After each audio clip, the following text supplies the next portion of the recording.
Part টুটা দিয়ে আপনারা জানেন যে এলপিজিবি একটা বিশাল বড় সিলেবাস, হ্যাঁ। আপনাদের মূল বইটাই 300-400 পেজের। তো সেখান থেকে আমরা নিয়ে আসছি এটা 80-90 পেজে, মানে অনেক কিছু বাদ বাদ দিতে হয়েছে। তো এই জন্য একটু আমরা হ্যান্ড নোটে যেভাবে দিয়েছি সেটা কিন্তু আপনাদের ফলো করতে হবে। আর আমরা মেইনলি, আপনারা তো জানেন যে এলপিজিবির পার্ট ওয়ান এবং পার্ট টু দুই ভাগে ভাগ করা আছে। আচ্ছা, আমরা মেইনলি আগে চ্যাপ্টারটা পড়তে যাওয়ার আগে লর ক্ষেত্রে আমরা প্ল্যানটা কিভাবে করতে পারি সেটা দেখতে পারি, তাই তো? তাহলে সেক্ষেত্রে আপনি দেখেন যে আমরা লর জানি যে দুইটা পার্টে বিভক্ত থাকে। আপনাদের সিলেবাসেও পিডিএফটা দেখা যাচ্ছে কি, এই যে দেখেন সিলেবাসে পার্ট ওয়ান এবং পার্ট টু করে দেওয়া আছে কিন্তু। দেখা আচ্ছা, যাচ্ছে। ওকে। তো এলপিজিবির সিলেবাসটা অনেক বড়, বাট এটা নিয়ে ভয় পাওয়ার কোনো কারণ নাই। পার্ট টুটা বিশেষ করে বেশি সহজ, কারণ হচ্ছে যে পার্ট টু আপনার জেনারেল ব্যাংকিং এ এবং বেশিরভাগ টপিকস আপনি জানেন। আজকে যখন আমরা আলোচনা করবো অনেকগুলো বিষয় আপনি জানেন, এবং পার্ট ওয়ানেরও কিছু কিছু বিষয় জানেন, কারণ আপনারা যখন, আর যারা সিনিয়র ব্যাংকার তাদের কাছে এলপিজিবিটা আরো বেশি সহজ হয়। কারণ হচ্ছে যে এইখানকার অনেক বিষয় প্র্যাকটিক্যাল রিলেটেড বা কেস রিলেটেড যে প্রশ্নগুলো আসে সেগুলো তারা ডেইলি লাইফে ফেস করে, অনেকে ট্রেনিং করে জানে আসছেন। বিশেষ করে ম্যানেজাররা আরো বেশি ভালো পারে লতে, কারণ তাদের অনেক কিছু আইন জানা লাগে, এবং ব্যক্তিগতভাবে তারা অনেক কিছু প্রবলেম সলভ করে ক্লায়েন্টদের। সো তাদের জন্য লটা সহজ, অনেক বড় সিলেবাস হলেও। তো এত বড় সিলেবাস তো আপনার পক্ষে পড়া সম্ভব না। আমরা প্রতিটা চ্যাপ্টারই কভার করছি। মূল বইটা 400 পেজের, 350 পেজের উপরে আইবিবি টেক্সট বইতে। সেখান থেকে আমরা 5 নাম্বার পেজ থেকে শুরু করে এখানে আমাদের শেষ হয়েছে 80 নাম্বার। মোটামুটি 75-80-র মধ্যে চেষ্টা করছি। তো এর থেকে আর শর্ট আপনি করার চেষ্টা করবেন না। ওভারঅল প্রতিটা চ্যাপ্টারে কোন কোন টপিকসগুলো গুরুত্বপূর্ণ সেটা বলে দিয়েছি। বাট গত বছর এলপিজিবি প্রশ্নটা খুবই জটিল করছিল, বিশেষ করে শর্ট কোয়েশ্চেনগুলো মানে একদমই কমন দিয়েছিল না। এবার ইনশাল্লাহ হয়তো বা কমন কিছু থাকবে। তো এর মধ্যেও অনেকেই পাশ করে গেছে, আবার কারো কারো দুর্ভাগ্য ছিল। তো যাই হোক, আমরা আমাদের মতন প্রিপারেশন নিব। যতটুকু প্রিপারেশন নিলে আমরা একটা ভালো করতে পারবো ততটুকু নিব এখন। এই জন্য তো আমরা ওই 200-300 পেজ বা 250-300 পড়াও সম্ভব না আমাদের। আচ্ছা, তো এখন আমরা দেখছি যে এলপিজিবির সবচেয়ে গুরুত্বপূর্ণ অধ্যায় হচ্ছে হলো module A, C, D। So এই জন্য আমরা প্রথমেই, না, পার্ট ওয়ান এবং পার্ট টু ভাগ করা আছে। পার্ট ওয়ান হচ্ছে, পার্ট ওয়ানের অনেকগুলো চ্যাপ্টার আছে, বাট A, C এবং D থেকে বেশি প্রশ্ন আসে। আর পার্ট টু হচ্ছে হলো module A, B, C, D। তবে part tour A, B, C খুব বেশি জটিল না, এগুলো আপনারা শুনলেই এবং একটু চেষ্টা করলেই পারবেন।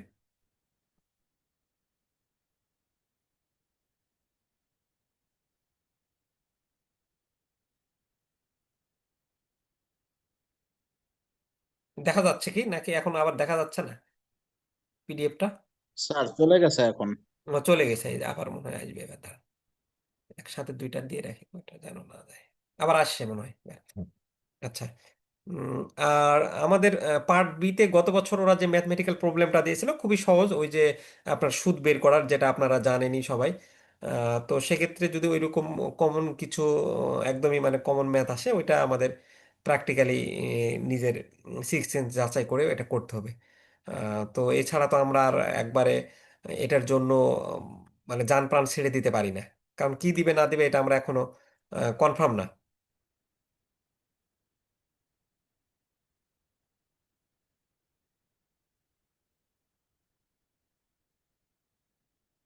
সো আমরা বিগত বছরের ম্যাথটা করব, আরো 2-3 বছর পরীক্ষা হইলে তখন দেন হয়তো বা আমরা ব্যাপারটা বুঝতে পারবো যে এইরকম আপনার প্রশ্ন আসতে পারে বা কি করতেছে তারা। আর পার্সিতে তো কেস স্টাডি থাকবে। কেস স্টাডি, এলপিজিবির কেস স্টাডি খুব বেশি জটিল না।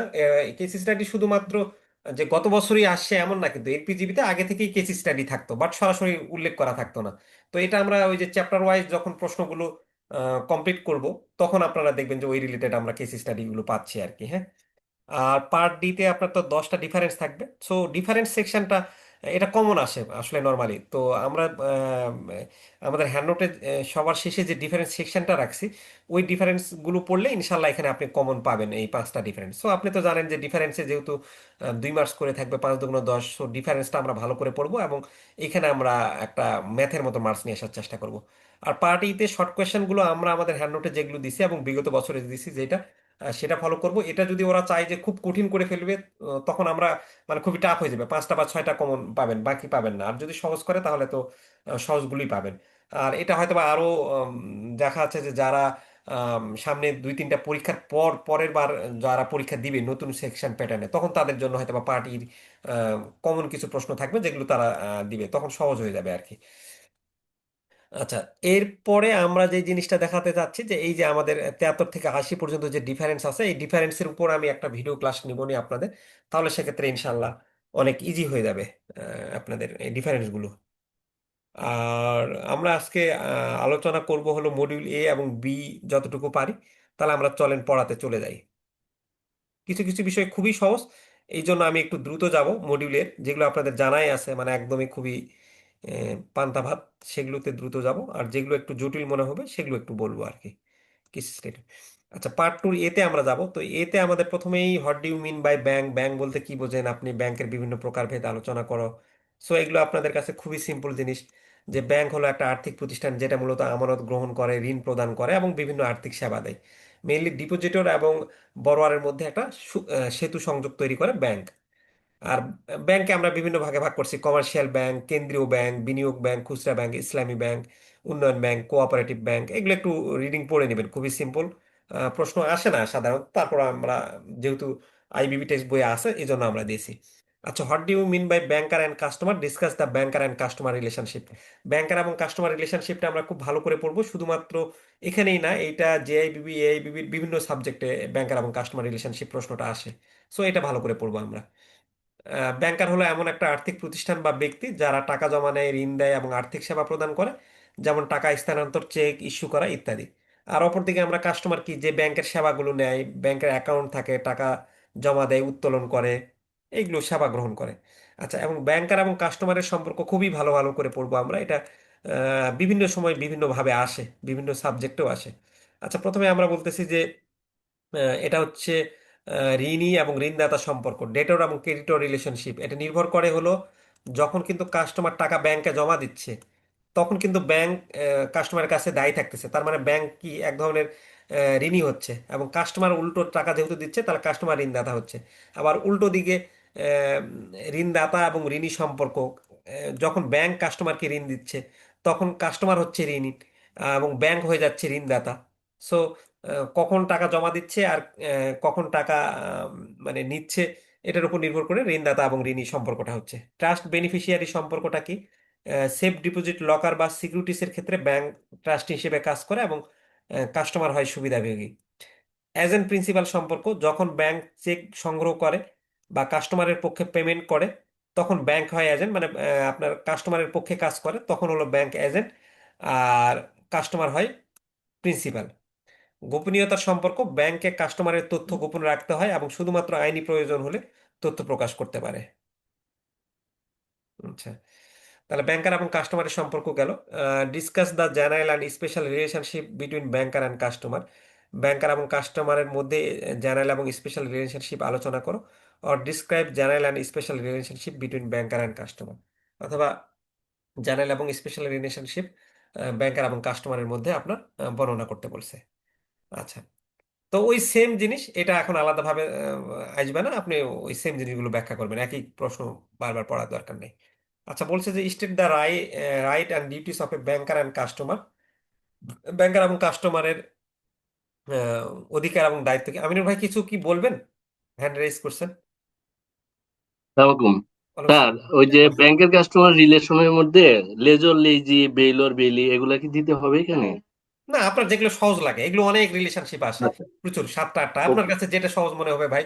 পরীক্ষা হলে এগুলো তার জি, অঙ্কর মতো না যে আপনাকে এই এটা দিতে হবে, আপনার যেটা, ওই যে প্রথম দুইটা সহজ, যেগুলো জি, সহজ মনে হবে আপনি সহজ করে 4টা 5টা সম্পর্ক মনে রাখবেন। জি, থ্যাংক ইউ স্যার। আসসালামু ধন্যবাদ আপনাকে প্রশ্ন করার জন্য, এটা অনেকেরই এটা থাকতে পারে মাথায়। আচ্ছা, state the right and duties of a banker and customer, banker এবং কাস্টমারের রাইট এবং ডিউটি গুলো কি কি। এই প্রশ্নগুলো খুবই সিম্পল, জাস্ট ব্যাংকের দায়িত্ব কি। ব্যাংকের দায়িত্ব হচ্ছে আপনার গ্রাহকের তথ্যগুলো মানে গোপনীয়তা রক্ষা করা, কারণ এখানে তো অনেক গুরুত্বপূর্ণ তথ্য ব্যাংক কি বলে কাস্টমাররা দেয়। সো এই তথ্যগুলো আপনি যেখানে সেখানে তো দিতে পারবেন না। এবং দক্ষতা এবং যত্নের সাথে অ্যাকাউন্ট এবং লেনদেন পরিচালনা করা, সততার সাথে আপনার ক্লায়েন্টকে সেবা দেওয়া, গ্রাহকের দায়িত্ব কি? গ্রাহকের দায়িত্ব যখন সে অ্যাকাউন্ট খুলবে তখন কেওয়াইসির জন্য সে যখন ইনফরমেশনগুলো দিবে তখন সঠিক বিবরণ দিবে, শর্তাবলী ব্যাংকের যে শর্ত আছে সেটা মেনে চলবে, ফি পরিশোধ, আহ, ব্যাংকের যে বিভিন্ন ধরনের আপনার ফিগুলো আছে সেই ফিগুলো পরিশোধ করবে। আচ্ছা, এখন আসেন যে হোয়াট ইজ ব্যাংকার্স লিয়েন, এই যে এই ছোট ছোট টপিকগুলো আমাদের ভালো করে পড়তে হবে। ব্যাংকার্স লিয়েনটা আমরা ভালো করে পড়বো। ব্যাংকারের লিয়েনটা কি? অনেক সময় শর্ট কোয়েশ্চেন আকারেও আসতে পারে, ডিফারেন্স আকারেও কোনো না কোনো এতে আসতে পারে। তো ব্যাংকারের লিয়েনটা হচ্ছে যে এমন একটা আইনগত অধিকার যা ব্যাংককে গ্রাহকের সম্পদ ধরে রাখার অনুমতি দেয় যতক্ষণ না গ্রাহকের ঋণ সম্পূর্ণ পরিশোধ হয়। অর্থাৎ উম, এই যে গ্রাহকের একটা কোনো অ্যাসেট আছে সেই অ্যাসেটটা আপনি ধরে রাখতে পারবেন যদি সে ঋণ সম্পূর্ণ পরিশোধ না করে, অনেকটা জামানতের মতন, যে আপনি এটা ধরে রাখতেছেন। তার মানে কি, আপনি যদি কোনো কারণে ঋণ পরিশোধে গ্রাহক ব্যর্থ হয় তাহলে কিন্তু ব্যাংক নোটিশ প্রদান করে এই সম্পদগুলো বিক্রি করে পাওনা অর্থ পুনরুদ্ধার করে। সো সহজ কথায় ব্যাংকার্স লিয়েন হলো এমন একটা আইনগত অধিকার যে আপনি গ্রাহকের সম্পদটা ধরে রাখার অনুমতি পাবেন, একটা লিগ্যাল আইন পাবেন যতক্ষণ না গ্রাহকের ঋণ পরিশোধ হচ্ছে। আচ্ছা, ব্যাংকার সেট অফের অধিকার কি? এটাও আপনাদের ভালো করে পড়তে হবে। ব্যাংকার সেট অফ অধিকার, কেউ বলতে পারবেন ব্যাংকারের সেট অফের অধিকার কি? আছেন তো অনেক ব্যাংকাররাই। স্যার সেট আপ হইতেছে যদি হ্যাঁ বলেন। সেটা জি, শুনতে পাচ্ছি না আমরা। সেট আপ হচ্ছে সেট আপ হ্যাঁ বলেন।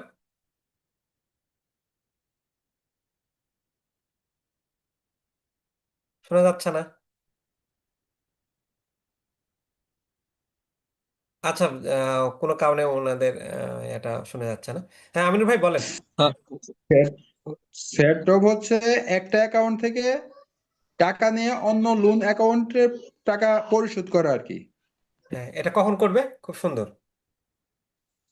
যখন লোনি যখন টাকা যখন না দিবে। আচ্ছা, ওকে ওকে। হ্যাঁ, খুবই সিম্পলি ভাবে বলছেন যে আমাদের একটা লোনের অ্যাকাউন্ট যদি দুইটা থাকে আমাদের ব্যাংকেই, সে টাকা দিচ্ছে না, একটা অ্যাকাউন্টে টাকা আছে, তখন ওই লোন অ্যাকাউন্টে আমি যে অ্যাকাউন্টে টাকা আছে সেই অ্যাকাউন্ট থেকে টাকাটা ট্রান্সফার করে দিব। সেটাই তো সেটআপের অধিকার, তাই তো? আচ্ছা, এই যে ব্যাংকের সেট অফ অধিকার হচ্ছে ব্যাংকে গ্রাহকের আমানত ব্যবহার করে ঋণ পরিশোধের সুযোগ দেয়। এই যে গ্রাহকের একাধিক অ্যাকাউন্ট থাকলে ব্যাংক একটি থেকে অন্যটিতে টাকা স্থানান্তর করতে পারে। ওভারড্রাফট পরিশোধের সঞ্চয় হিসেবে টাকা ব্যবহার করা যেতে পারে। এটি শুধুমাত্র একই নামে এবং ক্ষমতায় থাকা অ্যাকাউন্টের ক্ষেত্রে প্রযোজ্য। সো আমরা এটা বুঝলাম। গার্নিশি অর্ডারটা কি? গার্নিশি অর্ডারও খুব গুরুত্বপূর্ণ, ছোট টপিক হিসেবে মনে রাখতে হবে। তার মানে ব্যাংকার্স লেইন পাইলাম, সেট অফ অধিকার পাইলাম, গার্নিশি অর্ডার কেউ বলতে পারবে? আচ্ছা, গার্নিশি অর্ডারটা হচ্ছে যদি বলেন। গার্নিশি অর্ডার হচ্ছে আদালত কর্তৃক, মানে ওই আদালত কর্তৃক একটা নিষেধাজ্ঞা নিয়ে আসা, যে ওই হুম, অ্যাকাউন্টটা থেকে যে পর্যন্ত মানে ঋণ পরিশোধ না হবে সেই পর্যন্ত ওই অ্যাকাউন্টটাকে বন্ধ করে রাখা, অনেকটা ফ্রিজ বা করে রাখা, হ্যাঁ। হুম। লেনদেনের নিষেধাজ্ঞা আর কি, লেনদেনের উপর নিষেধাজ্ঞা। হ্যাঁ হ্যাঁ হ্যাঁ, বাহ দারুণ। এটা আমাদের পরীক্ষায় আসে। সো আমরা এটাই বলতেছি যে গার্নিশি অর্ডার মানে আপনার কোনো ক্লায়েন্ট টাকা পরিশোধ করতেছে না, তখন ওই আম, বা ওইটাতে টাকা অনেক আছে, আপনি তখন এটা এরকমও হয় অনেক সময়, মমিন ভাই, যে আমি দেখা যাচ্ছে যে বেক্সিমকোর কাছে টাকা পাবো, তো বেক্সিমকো টাকা পরিশোধ করছে না, বেক্সিমকোর অ্যাকাউন্টে টাকা জমা আছে, তখন আমি এটা আদালতে মামলা করি। তখন এই আদালত আবার ওই জনতা ব্যাংকে বলে দেয় যে বেক্সিমকোর টাকা মিস্টার রহিম পাবে, তুমি সব বেক্সিমকোর টাকাগুলো ফ্রিজ করে দাও বা ও লেনদেন যেন না করতে পারে, যতক্ষণ পর্যন্ত না এটার মীমাংসা হচ্ছে না ততক্ষণ পর্যন্ত এটা ফ্রিজ থাকবে। বা সে বলে দিবে যে তুমি তাকে যেহেতু সে টাকা পাবে, যদি এটা রায় হয়ে যায় তাহলে তুমি টাকাটা তাকে দিয়ে দাও আর কি। ওই বেক্সিমকোর টাকাটা মিস্টার অমুককে দিয়ে দাও আর কি। আচ্ছা, গার্নিশি অর্ডার হলো আদালতের একটা নির্দেশ যা ঋণ গ্রহীতার ব্যাংক অ্যাকাউন্ট থেকে পাওনা পরিশোধের জন্য এই যে অর্থ আটকে রাখে। এটা নিশ্চিত করে যে ঋণদাতারা সরাসরি ব্যাংকের মাধ্যমে তাদের পাওনা আদায় করতে পারেন। তখন ওই যে আমি বেক্সিমকোকে টাকা দিয়েছি, তখন আমি ব্যাংকের মাধ্যমে এটা আদায় করতে পারবো। এখন এর দুটা ধরন আছে, একটা হলো অর্ডার নিশাই আর একটা হলো অর্ডার অ্যাবসলুট। অর্ডার নিশাই হলো যা সাময়িকভাবে অর্থ আটকে রেখে ঋণ গ্রহীতাকে আপত্তি জানানোর সুযোগ দেয়। টাকা আটকে রাখছে, রাখার পর ঋণ গ্রহীতা তখন আবার এটা প্রেক্ষাপটে কথা বলতে পারে আর কি। আর অর্ডার অ্যাবসলিউট যা চূড়ান্তভাবে ব্যাংকের ঋণদাতাকে অর্থ পরিশোধে বাধ্য করে, হ্যাঁ। তখন ওই ব্যাংকে বলে যে তুমি সবকিছু হয়ে গেছে, যে তুমি অমুককে টাকাটা দিয়ে দাও, সে টাকা পাবে, এটা প্রমাণ হয়ে গেছে। সো এইটাই হলো গার্নিশি অর্ডার, এবং গার্নিশি অর্ডারের দুইটা প্রকারভেদ দেখছে, অর্ডার নিশা এবং অর্ডার অ্যাবসোলুট। গার্নিশি অর্ডার আমরা ভালো করে দেখবো তাহলে, bankers Leyen, bankers set up. হ্যাঁ আমিনুর ভাই কিছু বলতে চাচ্ছেন? আচ্ছা, এমনিতেই মনে হয় হ্যান্ড রেজ করছেন। আচ্ছা, how can the relationship between a banker and customer be terminated? Banker এবং কাস্টমারের রিলেশনশিপটা কিভাবে আমরা টার্মিনেট করতে পারি? হ্যাঁ, তো এটা টার্মিনেট করতে পারি খুবই সিম্পল, যে ভাই আমরা মানে দুজনেরই পারস্পরিক সম্মতিতে হতে পারে। গ্রাহক অ্যাকাউন্ট বন্ধ করে দিতে পারে, ব্যাংক কর্তৃক বন্ধ, ব্যাংক অ্যাকাউন্ট বন্ধ করে নোটিশ সহ, গ্রাহকের মৃত্যু হলে, গ্রাহকের দেউলিয়া হইলে, সো এইভাবে আমাদের অ্যাকাউন্টটা সম্পর্কটা নষ্ট হতে পারে। সালমা ফেরদৌসী আপু কিছু বলতে চাচ্ছেন, রেজ করছেন হ্যান্ড।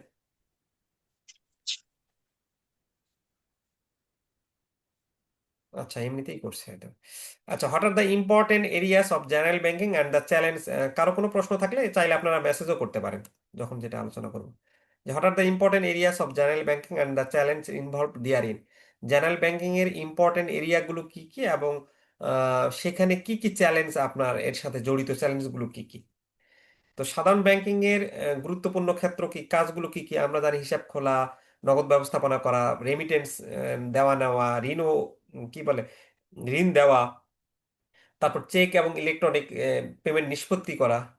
আর সাধারণ ব্যাংকিং এর চ্যালেঞ্জ সমূহ হলো এই যে আমাদের প্রতিনিয়ত সাইবার হুমকি থাকতেছে, যে কোনো মুহূর্তে ডিজিটাল হুমকির মাধ্যমে লাখ লাখ টাকা অর্থ আত্মসাৎ হইতে পারে। নিয়ন্ত্রক সম্মতি, কঠোর ব্যাংকিং নীতিমালা মেনে চলা, গ্রাহকের প্রত্যাশা, দ্রুত ও উন্নত সেবা চাহিদা বৃদ্ধি করা, প্রযুক্তিগত উন্নয়ন, ডিজিটাল ব্যাংকিং এ বিনিয়োগের প্রয়োজন, পরিচালনাগত ঝুঁকি, ভুল, প্রতারণা এবং সিস্টেম ব্যর্থতা নিয়ন্ত্রণ হইতে পারে।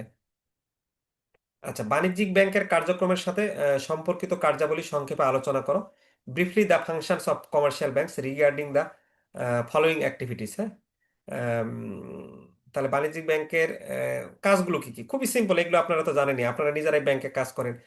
গ্রাহকদের কাছ থেকে আমানত গ্রহণ করেন, নগদ উত্তোলন করেন, গ্রাহক হিসাব ব্যবস্থাপনা করেন। সো এগুলো আমি বেশি সময় দিচ্ছি না, ঋণ প্রদান করেন, এগুলো রিডিং পড়লেই পারবেন। আন্তর্জাতিক বাণিজ্য, আমদানি এবং রপ্তানি লেনদেন পরিচালনা করা হয়। আচ্ছা, discuss the different types of charges for customers. কাস্টমারদের জন্য বিভিন্ন ধরনের চার্জ কি? তাহলে বিভিন্ন ধরনের চার্জ, এই যে এইগুলো প্রশ্ন খুব একটা গুরুত্বপূর্ণও না অত বেশি। হ্যাঁ, এই জন্য জাস্ট রিডিং পড়ে যাচ্ছি, যে হিসাব রক্ষণাবেক্ষণ বাবদ আপনি ফি নেন, লেনদেন বাবদ ফি নেন, ঋণ প্রসেস যখন করে তার জন্য আপনি টাকা কাটেন তার কাছ থেকে, বৈদেশি মুদ্রা ফি নেন, আপনি চেক বইয়ের জন্য ফি নেন, ডেবিট কার্ড ক্রেডিট কার্ডের জন্য চার্জ কাটেন। সো এই বিষয়গুলো আপনাদের খুব জানাই আছে। আচ্ছা, হোয়াট আর সার্ভিস চার্জেস? পরিষেবা চার্জ কি? Recently service charges have been increase, do you justify this increase, if so হয়? এটা এই বছরের জন্য, এখনকার জন্য খুব একটা গুরুত্বপূর্ণ না। তারপর আপনি পড়বেন যে সেবা চার্জ হলো ব্যাংকের ওই যে আহ, যেই চার্জ গুলো আপনি ব্যাংক কি বলে ক্লায়েন্টকে সেবা দেওয়ার বিপরীতে যেই চার্জ গুলো আপনি কাটেন সেটা বলবেন। আর সেবা চার্জ বাড়ার যৌক্তিকতা আপনি বলবেন যে হ্যাঁ, পরিচালন ব্যয় বাড়ছে, এখন প্রযুক্তিতে অনেক খরচ করা লাগতেছে, আমার নিরাপত্তা, কর্মী বেতনের খরচ বাড়ছে, ডিজিটাল ব্যাংকিং আমার সম্প্রসারণ হচ্ছে, অনেক নীতিমালা অনুসরণ করতেছে, সর্বোপরি মুদ্রাস্ফীতির প্রভাব বাড়ছে। সো এই জন্য সেবা চার্জটা বাড়ছে। সো এটা আপনার তো যৌক্তিক, আপনার ক্লায়েন্টকে তো আপনাকে সেটা বলতে হবে, যৌক্তিক উত্তরটা দিতে হবে। আচ্ছা, what are the ancillary services rendered by banks to their customers? ব্যাংকগুলো তাদের গ্রাহকদের জন্য কোন সহায়ক পরিষেবাগুলো প্রদান করে? তাহলে ব্যাংকের প্রদত্ত আনুষঙ্গিক সেবাগুলো কি? ওই যে ব্যাংক যেগুলো লকার সেবা দেয়, রেমিটেন্স দেয়, বৈদেশিক মুদ্রা দেয়, একই কথাবার্তা ঘুরে ফিরে, আপনারা একটু রিডিং পড়ে নেবেন এগুলো। আচ্ছা, এবার আসেন আমরা হচ্ছে হলো ব্যাংক ইন্স্যুরেন্স বলতে আপনি কি বোঝেন? এটা 98তমতে আসছে, এটা আমরা ভালো করে পড়বো, ব্যাংক ইন্স্যুরেন্স। আচ্ছা, ব্যাংক ইন্স্যুরেন্স হচ্ছে হলো, দেখেন ব্যাংক অ্যাসিউরেন্স, তাহলে ব্যাংক এবং বীমা কোম্পানির মধ্যে একটা অংশীদারিত্ব, যেখানে মূলত ব্যাংকের মাধ্যমে বীমা পণ্য বিক্রি হবে। ওই আলাদাভাবে বীমা কোম্পানিতে যেতে হবে না, ব্যাংক থেকেই জীবন বীমা, স্বাস্থ্য বীমা এবং সাধারণ বীমা এগুলো কাস্টমাররা পাবে। এবং এটা যে ব্যাংক যে বীমা কোম্পানির সার্ভিসটা দিচ্ছে, এর ফলে তো ব্যাংক এমনি এমনি সার্ভিস দিবে না, এর ফলে কি ব্যাংকের একটা অতিরিক্ত আয়ের সুযোগ হবে। আবার এর ফলে একদিক দিয়ে ক্লায়েন্টরা কিন্তু ব্যাংকের সেবা নিতে এসে সে ব্যাংকের কি বলে বীমারও একটা সেবা নিচ্ছে, বা সে তো বীমা বাংলাদেশে বীমাকে সেরকমভাবে বিশ্বাস করে না। তখন আহ, ব্যাংকের মাধ্যমে যদি এটা যায় তাহলে বিশ্বাসটাও বেশি মানুষের কাছে বিশ্বাসযোগ্য হবে। আচ্ছা, বাংলাদেশে ব্যাংক অ্যাসিউরেন্সের সম্ভাবনা এবং চ্যালেঞ্জগুলো কি? What are the prospects and challenges of bank assurance in বাংলাদেশে। তা আপনি বলবেন যে হ্যাঁ, ব্যাংক অ্যাসিউরেন্সের সম্ভাবনা আছে, কারণ আহ, মানুষজন ওই একই কথা যেগুলো বললাম যে ইন্স্যুরেন্স কোম্পানিকে ওইভাবে বিশ্বাস করে না। কিন্তু যদি বীমা কোম্পানিগুলো ব্যাংকের মাধ্যমে তাদের কিছু কিছু সেবা বিক্রি করে, তাহলে মানুষজন ব্যাংকে এসে তাদের বীমা প্রোডাক্টগুলো নিতে পারে। সো এইভাবে আপনি এটা বলবেন, এবং চ্যালেঞ্জগুলো আপনি বলবেন যে মানুষেরকে বিশ্বাস করানো একটা চ্যালেঞ্জ আর কি। মানুষের মধ্যে আর ব্যাংক কর্মীদের ব্যাংক ইন্স্যুরেন্স নিয়ে তেমন কিছু জানা নেই। আবার আমি যে ব্যাংক কর্মী এটা সেল করবে তাকে আবার আমাকে ট্রেনিং দিয়ে জানাইতে হবে যে এই প্রোডাক্টের এই সুবিধা আর কি। সো এই চ্যালেঞ্জগুলো আমাদের মধ্যে আছে আর কি। আচ্ছা, ব্যাংক ইন্স্যুরেন্স কি বাংলাদেশে বীমার দৃশ্যপট উন্নতি করবে? আপনার মতামত বিস্তারিত দেন। হ্যাঁ, আপনি বলবেন যে অবশ্যই উন্নতি করবে, এর ফলে বীমা প্রোডাক্ট বেশি সেল হবে। সরাসরি তো মানুষ একটা জিনিস করতে এসে আরেকটা জিনিস সে নিচ্ছে। আমরা যেমন সুপার শপে গিয়ে একটা প্রোডাক্ট কিনতে গিয়ে আরো অনেক প্রোডাক্ট কিনি না? সো এই জিনিসগুলোই বলছে, একটু রিডিং পড়ে নেবেন পারবেন। তফসিলি ব্যাংক কাকে বলে, এগুলো আমরা শর্ট কোয়েশ্চেন আকারে আপনাদের হ্যান্ড নোটে দিয়েছি যে তফসিলি ব্যাংক হলো কেন্দ্রীয় ব্যাংকের নিয়ন্ত্রিত এবং তালিকাভুক্ত ব্যাংক। এগুলো কেন্দ্রীয় ব্যাংকের কাছে নির্দিষ্ট পরিমাণ রিজার্ভ রাখতে বাধ্য হয় এবং তার সহায়তা এবং পুনঃ অর্থায়ন সুবিধা পায় আর কি। সেগুলি হচ্ছে হলো আমাদের তফসিলি ব্যাংক। আর অতফসিলি বা নন শিডিউলস ব্যাংকগুলো কি, যেগুলো কেন্দ্রীয় ব্যাংকের তফসিলভুক্ত নয়, ফলে তারা মানে এই ব্যাংকগুলো বাধ্যতামূলক রিজার্ভ রাখতে হয় না, আর ওইগুলো ব্যাংকগুলোর বাধ্যতামূলক রিজার্ভ রাখতে হয়। এগুলো সাধারণত নির্দিষ্ট উদ্দেশ্যে প্রতিষ্ঠিত হয়, যেমন বিনিয়োগ ব্যাংক বা সমবায় ব্যাংক। এই ব্যাংকগুলো আন্তঃব্যাংক লেনদেন বা কেন্দ্রীয় ব্যাংকের তারল্য সুবিধা গ্রহণ করতে পারে না। আচ্ছা, গ্রাহক গ্রহণের নীতি কি? গ্রাহক গ্রহণ নীতি হলো একটি ব্যাংকের সুনির্দিষ্ট নিয়ম ও পদ্ধতির সমষ্টি, যা নতুন গ্রাহকদের গ্রহণ এবং তাদের সাথে সম্পর্ক স্থাপনের ক্ষেত্রে অনুসরণ করা হয়। এই নীতির মাধ্যমে আপনি গ্রাহকের পরিচয় কি, তাদের ব্যবসার ধরন, আর্থিক লেনদেনের উদ্দেশ্য এবং ঝুঁকির মাত্রা ইত্যাদি বিষয়গুলো বিবেচনা করে। এবং কাস্টমার অ্যাকসেপ্টেন্স পলিসির মাধ্যমে আপনি কিন্তু কাস্টমারকে যাচাই বাছাই করেন, এবং এই যাচাই বাছাইটা করার কারণটা হচ্ছে কি, আপনি ঝুঁকি হ্রাস করেন, মানি লন্ডারিং যেন না হয়, এই জন্য আপনি কাস্টমার অ্যাকসেপ্টেন্স পলিসিটা অবলম্বন করেন। খুচরা ব্যাংকিং হলো এমন একটা ব্যাংকিং ব্যবস্থা যা সরাসরি ব্যক্তিগত গ্রাহকের সাথে লেনদেন করে। ছোটখাটো যে সেবাগুলো, সঞ্চয় হিসাব, চলতি হিসাব সরাসরি আপনি প্রদান করেন। আর ভার্চুয়াল ব্যাংকিংটা তো আপনি জানেনই যে যেই ব্যাংকিং সিস্টেমে আপনি হলো অনলাইনে সেবাগুলো দিবেন, সেটাই হবে আপনার ভার্চুয়াল ব্যাংকিং, যেখানে ডিজিটাল ব্যাংকিং ব্যবস্থা থাকবে এবং ভার্চুয়াল ব্যাংকিং এর কোনো শাখা থাকবে না। আচ্ছা, বিশেষায়িত ব্যাংক কি? বিশেষায়িত ব্যাংক হলো সেই ব্যাংক যারা নির্দিষ্ট কিছু খাত বা উদ্দেশ্যকে লক্ষ্য করে গঠিত হয়। এগুলো সাধারণত বাণিজ্যিক ব্যাংকের মতো সর্বসাধারণের জন্য সব ধরনের ব্যাংকিং সেবা প্রদান করে না। বিশেষায়িত ব্যাংকগুলো তারা কৃষি, শিল্প, ক্ষুদ্র এবং মাঝারি ব্যবসা এবং অবকাঠামো উন্নয়ন ইত্যাদি বিশেষায়িত খাতে আর্থিক সেবা প্রদান করে বিশেষায়িত ব্যাংকগুলো। এই ছিল আমাদের ফার্স্ট চ্যাপ্টার। ফার্স্ট চ্যাপ্টারের পরে আমরা পিডিএফটা ওপেন করে কোনো ডিফারেন্স এবং কেস স্টাডি যদি থাকে তাহলে আমরা সেই পিডিএফটা ওপেন করে দেখবো। তবে নর্মালি ডিফারেন্স সেকশনটা যেহেতু আমরা আলাদা রাখছি একবারে বইয়ের শেষে, সো এটা আমরা ডিফারেন্সটা আপনাদের আলাদা একদম একটা ক্লাসে তো বলছি আলোচনা করব। মডিউল বি তে কি, deposit accounts and operation. Module B তে আমরা কিছু কেস স্টাডি সম্ভবত এখানে আছে, সো এটাতে আসলে তখন আমরা কেস স্টাডিটা আলোচনা করব। আচ্ছা, প্রথমে আসে ইউনিক কাস্টমার আইডেন্টিফিকেশন কোড নাম্বারটা কি? ইউনিক কাস্টমার আইডেন্টিফিকেশন কোডটা হচ্ছে মানে প্রতিটা কাস্টমারকে একটা আইডি নাম্বার দিয়ে দেওয়া, যেই আইডি নাম্বারের মাধ্যমে আপনি মানে গ্রাহককে খুব নির্দিষ্টভাবে চিহ্নিত করতে পারবেন। এই যে ইউসিআইসি হলো ইউনিক কাস্টমার আইডেন্টিফিকেশন কোড, হলো একটি বিশেষ শনাক্তকারী নম্বর যা ব্যাংক এবং আর্থিক প্রতিষ্ঠানগুলো প্রত্যেক গ্রাহককে নির্দিষ্টভাবে চিহ্নিত করার জন্য প্রদান করে। এটি গ্রাহকের বিভিন্ন অ্যাকাউন্ট এবং ব্যাংকিং লেনদেন সহজে ট্র্যাক করতে সাহায্য করে, হলো ইউনিক কাস্টমার আইডেন্টিফিকেশন কোড আর কি। আচ্ছা, এই যে কেওয়াইসি, এটা খুবই গুরুত্বপূর্ণ। কেওয়াইসিটা আমরা খুবই ভালো করে পড়বো, শর্ট কোয়েশ্চেন বা ডিফারেন্স আকারে আসতে পারে। এই যে দেখেন, কেওয়াইসি কি, কেওয়াইসি এর গুরুত্ব আলোচনা করুন মানি লন্ডারিং এবং সন্ত্রাসী অর্থায়ন প্রতিরোধে। বা অনেক সময় ই কেওয়াইসি কি সেটা আসে, অনেকবারই আসে। সো কেওয়াইসিটা আমরা ভালো করে পড়বো। কেওয়াইসি হলো কি, নো ইওর কাস্টমার, হলো একটা প্রক্রিয়া যার মাধ্যমে ব্যাংক এবং আর্থিক প্রতিষ্ঠানগুলো তাদের গ্রাহকের পরিচয়টা নিশ্চিত করে। আপনি কেওয়াইসির মাধ্যমে কি করেন? গ্রাহকের নাম, ঠিকানা, জন্ম তারিখ, ভোটার আইডি কার্ড এগুলো নিয়ে প্রমাণ সংগ্রহ করেন যে এটাই আসল গ্রাহক কিনা। তো তো উম, এই কেওয়াইসিটা যখন থাকে আপনার, তার ইনকাম পর্যন্ত জানা আছে, তাহলে পরবর্তীতে তার মাসিক ইনকাম আপনি যদি পেশা জানতে পারেন যে এর পেশা তো এইরকম, তাহলে তো ও লেনদেন করবে এই পরিমাণে। বাট যদি সেইটা হিউজ পরিমাণে লেনদেন হয় ওই অ্যাকাউন্ট থেকে, তখন কিন্তু আপনি খুব ইজিলি চিন্তা করতে পারেন যে এখানে কোনো অবৈধ লেনদেন হচ্ছে কিনা। এবং আমরা তো জানি যে নতুন যে কোনো ব্যাংক অ্যাকাউন্ট যদি খুলতে চায়, ঋণ নেওয়া বা বড় অঙ্কের লেনদেনের ক্ষেত্রে কেওয়াইসি পালন করা আবশ্যক। আর ওটা তো ম্যানুয়ালি আপনি কাগজে করলেন, বাট যখন আপনি KYC, electronic know your customer, হলো একটা ডিজিটাল প্রক্রিয়া যার মাধ্যমে ব্যাংক এবং আর্থিক প্রতিষ্ঠানগুলো অনলাইনে গ্রাহকের পরিচয় যাচাই করতে পারে। যেহেতু ইলেকট্রনিক বলা আছে, কোনো ধরনের কাগজপত্র জমা দিবেন না। এখানে মূলত বায়োমেট্রিক বিষয়টা বিবেচনা করা হয়। আঙ্গুলের ছাপ বা মুখের স্ক্যানিং এর মাধ্যমে আমরা ডিজিটাল পরিচয়পত্র, ছবি এবং ঠিকানার প্রমাণ ব্যবহার করি। আচ্ছা, মানি লন্ডারিং এবং সন্ত্রাসী অর্থায়ন রোধে কেওয়াইসির গুরুত্বগুলো কি? আচ্ছা, মানি লন্ডারিং এবং সন্ত্রাসী অর্থায়ন রোধে কেওয়াইসির গুরুত্ব হচ্ছে গ্রাহকের পরিচয় নিশ্চিত করে। কেওয়াইসির মাধ্যমে গ্রাহকের আসল পরিচয় যাচাই করা হয়, ফলে ভুয়া বা গোপনীয় অ্যাকাউন্ট কমে যায়। তারপর অবৈধ লেনদেন প্রতিরোধ করে কেওয়াইসি। খুব ইজিলি আমি তাকে ধরতে পারবো, কারণ তার ইনফরমেশন গুলো আমার কাছে আছে। আর্থিক কার্যক্রম পর্যবেক্ষণ করতে পারি, এই যে ব্যাংক বড় বা অস্বাভাবিক লেনদেন ট্র্যাক করতে পারে, কারণ ব্যাংকের কাছে তো সব ইনফরমেশন গুলো আছে। আর্থিক নিরাপত্তা বৃদ্ধি করবে, আইনগত নিয়ম মেনে চলবে, কারণ মানি লন্ডারিং এর ক্ষেত্রে তো আপনার সরকারের সব নিয়মগুলো মানতে হবে। প্রতারণার ঝুঁকি কমাবে। আর কেওয়াইসি যাচাই করার জন্য প্রয়োজনীয় নথিপত্র আমরা কাস্টমারকে ভালোভাবে জানার জন্য কি নেই, জাতীয় পরিচয়পত্র নেই, পাসপোর্ট থাকলে নেই, তোমার ড্রাইভিং লাইসেন্স থাকলে দাও, জন্ম সনদ, এই সরকারি বা আধা সরকারি ছবি সম্বলিত পরিচয়পত্র। সো আমি সব জিনিসগুলো নিয়ে ফেললে সে পরবর্তীতে যদি কোনো অবৈধ লেনদেনও করে, তাকে কিন্তু আমাকে ধরা কোনো ব্যাপার না। ঠিকানার প্রমাণ হিসেবে নেই যে ইউটিলিটি বিল, বিদ্যুৎ বিল, পানি বিল, গ্যাস বিল সর্বশেষ 3 মাসের মধ্যে দিতে হবে। ব্যাংক স্টেটমেন্ট বা পাসবুক, অনেক সময় ভাড়ার চুক্তিপত্র আমরা নেই।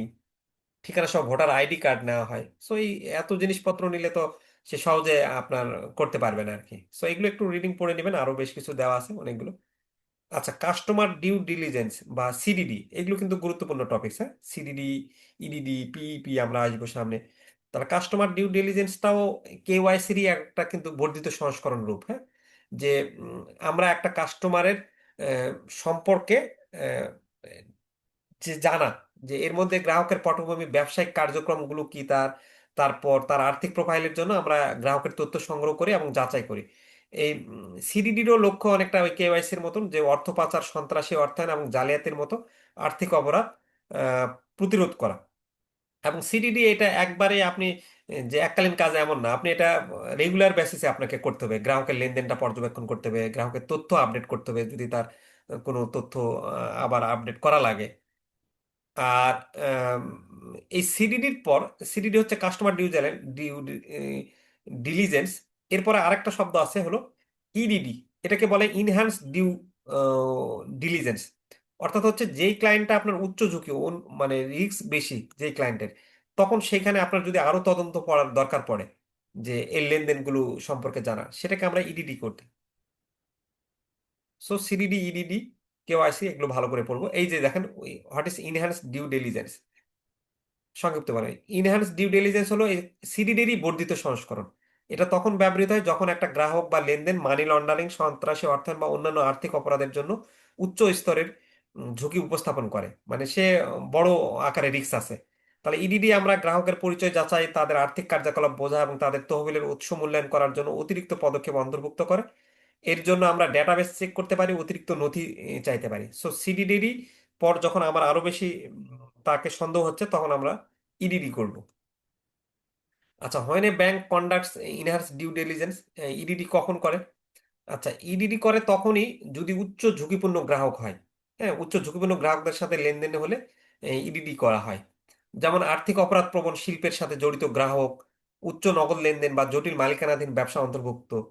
তারপর আমরা যেমন দেখি যে পলিটিক্যালি যদি প্রভাবশালী ব্যক্তি হয়, তখন আমরা সেক্ষেত্রে ইডিডি করতে পারি। আমরা দেখাচ্ছে যে এই যে মন্ত্রী বা এমপি যারা, তাদের তো অনেক ধরনের মানি লন্ডারিং এর সাথে যুক্ত থাকতে পারে। সো তাদের অ্যাকাউন্টগুলো আমাদেরকে খুব বেশি পরিমাণে খেয়াল করতে হবে। এবং তারা তো ওই যে দুবাই টুবাই থেকে শুরু করে বিভিন্ন জায়গায় টাকা পাঠায় না, এবং ঘুষ নেয়। তারপর বড় উচ্চপদস্থ আমরা বলি যে যেমন আমরা বলি যে রাজস্ব কর্মকর্তাতে বা কাস্টমস যেসব কর্মকর্তা বড় উচ্চ পদে আছেন, বড় সরকারি পদে আছেন, তাদেরকেও আমরা ইডিডি করি আর কি। হুম। বা অস্বাভাবিক বা বড় লেনদেন, যখন একটা গ্রাহকের আপনি দেখতেছেন যে ও একবারে অতিরিক্ত পরিমাণে অস্বাভাবিক লেনদেন করছে, সো তাকে আপনি ইডিডি করবেন আর কি। ক্রস বর্ডার লেনদেন হলে ইডিডি করবেন। সরাসরি সাক্ষাৎ ছাড়া ব্যবসায়িক সম্পর্ক, যখন সরাসরি সাক্ষাৎ ছাড়া যেমন অনলাইনে অ্যাকাউন্ট খোলা, ব্যবসায়িক সম্পর্ক স্থাপন করা হয়, তখন ইডিডি প্রয়োজন হয়। সো এইভাবে আমরা দেখতেছি যে তাহলে আপনার স্বাভাবিক হচ্ছে হলো কেওয়াইসি, আরেকটু রিস্ক মনে হচ্ছে সিডিডি, বেশি পরিমাণে রিস্ক সেটা হচ্ছে ইডিডি। বাট ইডিডি আমরা কাদের করতেছি? পলিটিক্যাল পার্সন, তারপর হচ্ছে হলো আপনার এই সরকারের যারা উচ্চপদস্থ কর্মকর্তা তাদের। ইডিডি এবং কেওয়াইসির মধ্যে পার্থক্য কি? ইডিডি আপনি কি করেন, ওই যে সেম জিনিসগুলো একটু রিডিং পড়বেন, মেইন জিনিস যেটা বললাম সেটাই হলো আর কি। কেওয়াইসি তো আপনি প্রথমে করতেছেন, ইডিডি আপনি আরো বেশি চাচ্ছেন অতিরিক্ত আর কি। আপনার ইডিডির ক্ষেত্রে আপনি গভীরভাবে পর্যবেক্ষণ করছেন, কেওয়াইসির ক্ষেত্রে কিন্তু আপনার গভীরভাবে পর্যবেক্ষণ পড়ে না আর কি। ইডিডি আপনি উচ্চ ঝুঁকিপূর্ণ গ্রাহকদের জন্য করতেছেন, কেওয়াইসি কিন্তু উচ্চ ঝুঁকিপূর্ণ, কেওয়াইসি আপনি নর্মাল দিয়ে শুরু করতেছেন। আচ্ছা, পিইপি কি? পলিটিক্যালি ইনফ্লুয়েন্সাল পার্সন, যখন রাজনৈতিকভাবে প্রভাবশালী ব্যক্তি হলেন এমন কেউ যিনি বর্তমানে বা পূর্বে উচ্চপদস্থ সরকারি দায়িত্বে ছিল, রাষ্ট্রপ্রধান, জ্যেষ্ঠ রাজনীতিবিদ বা উচ্চপদস্থ সামরিক কর্মকর্তা, তাদের প্রভাবশালী অবস্থানের কারণে তারা ঘুষ, দুর্নীতি এবং অর্থ পাচারের সাথে জড়িত থাকায় উচ্চতর ঝুঁকিতে থাকেন।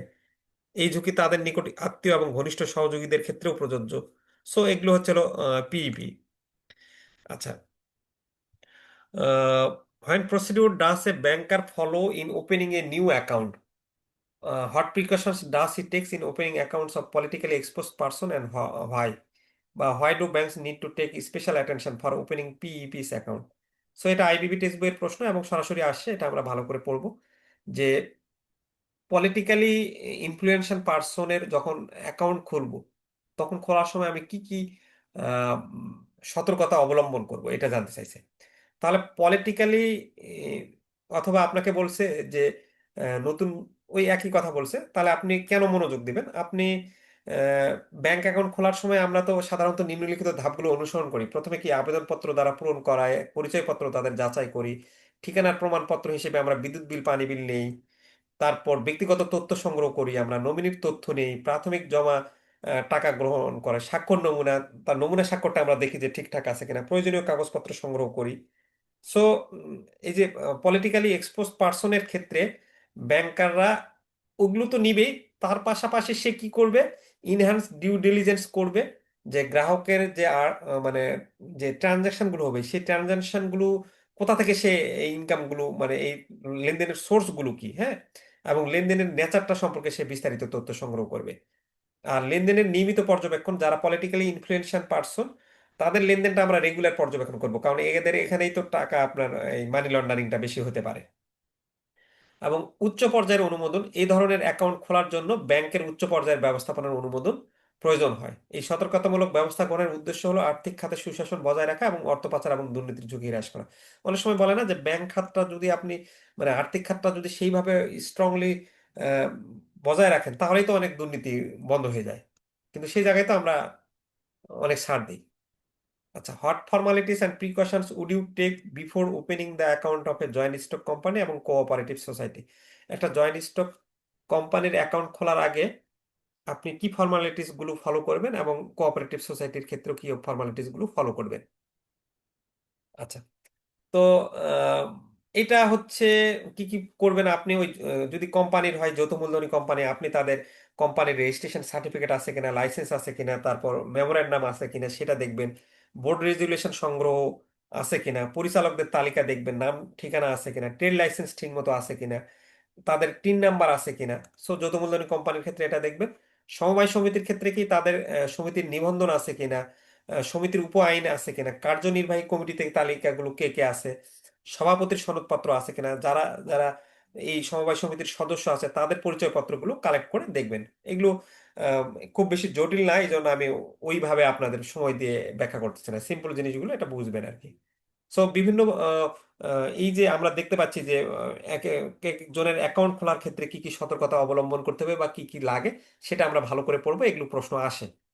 আচ্ছা, discuss the different types of bank accounts in the context of Bangladesh. বাংলাদেশের কন্টেক্সটে বিভিন্ন ধরনের ব্যাংক অ্যাকাউন্টগুলো কি, এটা আপনারা ব্যাংকে জব করেন, সো আপনারা নিজেরা সবাই জানেন যে কোন কোন ধরনের হিসাব। সঞ্চয় হিসাব থাকে, চলতি হিসাব থাকে, ফিক্সড কি বলে ডিপোজিট অ্যাকাউন্ট থাকে, রিকারিং ডিপোজিট অ্যাকাউন্ট থাকে। সো এই জিনিসগুলো আপনাদের কমন সেন্স থেকেই আপনারা জানেন যে কোন কোন হিসাব আছে, এবং সেই হিসাবগুলোর আপনি আহ, একটু করে লিখে দিবেন আর কি।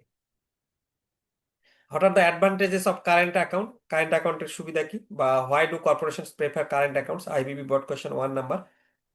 কারেন্ট অ্যাকাউন্টে কি আমরা সীমাহিত লেনদেন করতে পারি, কোনো ওইভাবে আহ, সীমাবদ্ধতা থাকে না, নিয়মিত জমা এবং উত্তোলন করতে পারি। ওভারড্রাফট সুবিধা, হিসাবের ব্যালেন্সের বাইরেও অর্থ প্রাপ্তি, যা নগদ প্রবাহ ব্যবস্থাপনায় সহায়তা করে। পেশাদার ইমেজ থাকে, সহজ রেকর্ড রক্ষণাবেক্ষণ করা যায়। আচ্ছা, এইখানে আপনাদের একটা প্রশ্ন আছে, এইটা আমরা এবার কি বলে এটা কিন্তু কেস স্টাডি, সো আমরা আলাদাভাবে বইয়ের এই চ্যাপ্টারের শেষে আমরা এই কেস স্টাডিটা দিয়েছি। তো এখন যেহেতু আসছে, এখানেই এটা আলোচনা করে ফেলি নাকি না? আগে প্রশ্নগুলো আলোচনা করে দেন, আমরা ওই বইয়ে গিয়ে শর্ট কোয়েশ্চেনটা দেখবো। কারণ এটা গত বছর তো কেস স্টাডি আকারে ছিল না, আগে তাও কেস স্টাডি আসতো, তাও আমরা এবার নতুন বইয়ে কেস স্টাডিটা আলাদাভাবে সবার কি বলে ওই চ্যাপ্টারের শেষে দিয়েছি। বাট স্লাইডে আমি গত বছর এটা আমাদের 12 নম্বর প্রশ্নই ছিল। আচ্ছা, তো এই কেস স্টাডিটা আমাদের জন্য গুরুত্বপূর্ণ, এই ধরনের প্রশ্নগুলো আমাদের পরীক্ষায় কিন্তু আসে। এখানে দেখেন একটা জিনিস বলছে যে জনাব হাসান আপনার শাখায় তার নিজ নামে একটা চলতি হিসাব পরিচালনা করছে। এই প্রবলেমটা এরকম যে তার স্ত্রী আসে বলল যে ভাই আমার হাজবেন্ড হঠাৎ করে পঙ্গু মানে পক্ষাঘাত আঘাতগ্রস্ত হয়েছে, পঙ্গু হয়ে গেছে, এবং সে বিছানাগত এবং স্বাক্ষর করতে পারছে না। তো আমার হাজবেন্ডের তো যে কারেন্ট অ্যাকাউন্টটা আছে, সেই কারেন্ট অ্যাকাউন্ট থেকে আমি 50,000 টাকা উত্তোলন করতে চাচ্ছি। তো শাখা ব্যবস্থাপক হিসেবে আপনি কি কি বলে পদক্ষেপ গ্রহণ করবেন? সেম এইরকমই আরেকটা 99তম বিপিএতে আসছিল। তো ম্যানেজার হিসেবে আপনি যখন এর আচ্ছা, তাহলে এখন আপনার কেউ আসে ক্লেম করলো তার হাজবেন্ড এরকম এরকম, আপনি তো সঙ্গে সঙ্গে টাকা দিতে পারেন না, কারণ এটা তো রিস্ক আছে ব্যাপার। তবে আহ, আপনি যেটা আবার কি করতে পারেন সেটা হচ্ছে, আপনি তো এখানে মানবিকতার দিক নাই, আপনি কি বলে ব্যাংকে আছেন, আপনার লিগ্যাল যেভাবে এগোতে হবে আপনি কিন্তু সেটা যাবেন। প্রথমে আপনি হিসাবের ওই যে বললো যে আসলে 50,000 টাকা আছে কিনা, বা ওই এসে বললো যে 3 লাখ টাকা আছে, আমি 50,000 টাকা তুলতে চাচ্ছি। তা আপনি তার আগে হিসাবের বিবরণী এবং অনুমোদিত স্বাক্ষরকারীদের তথ্য পর্যালোচনা করবেন।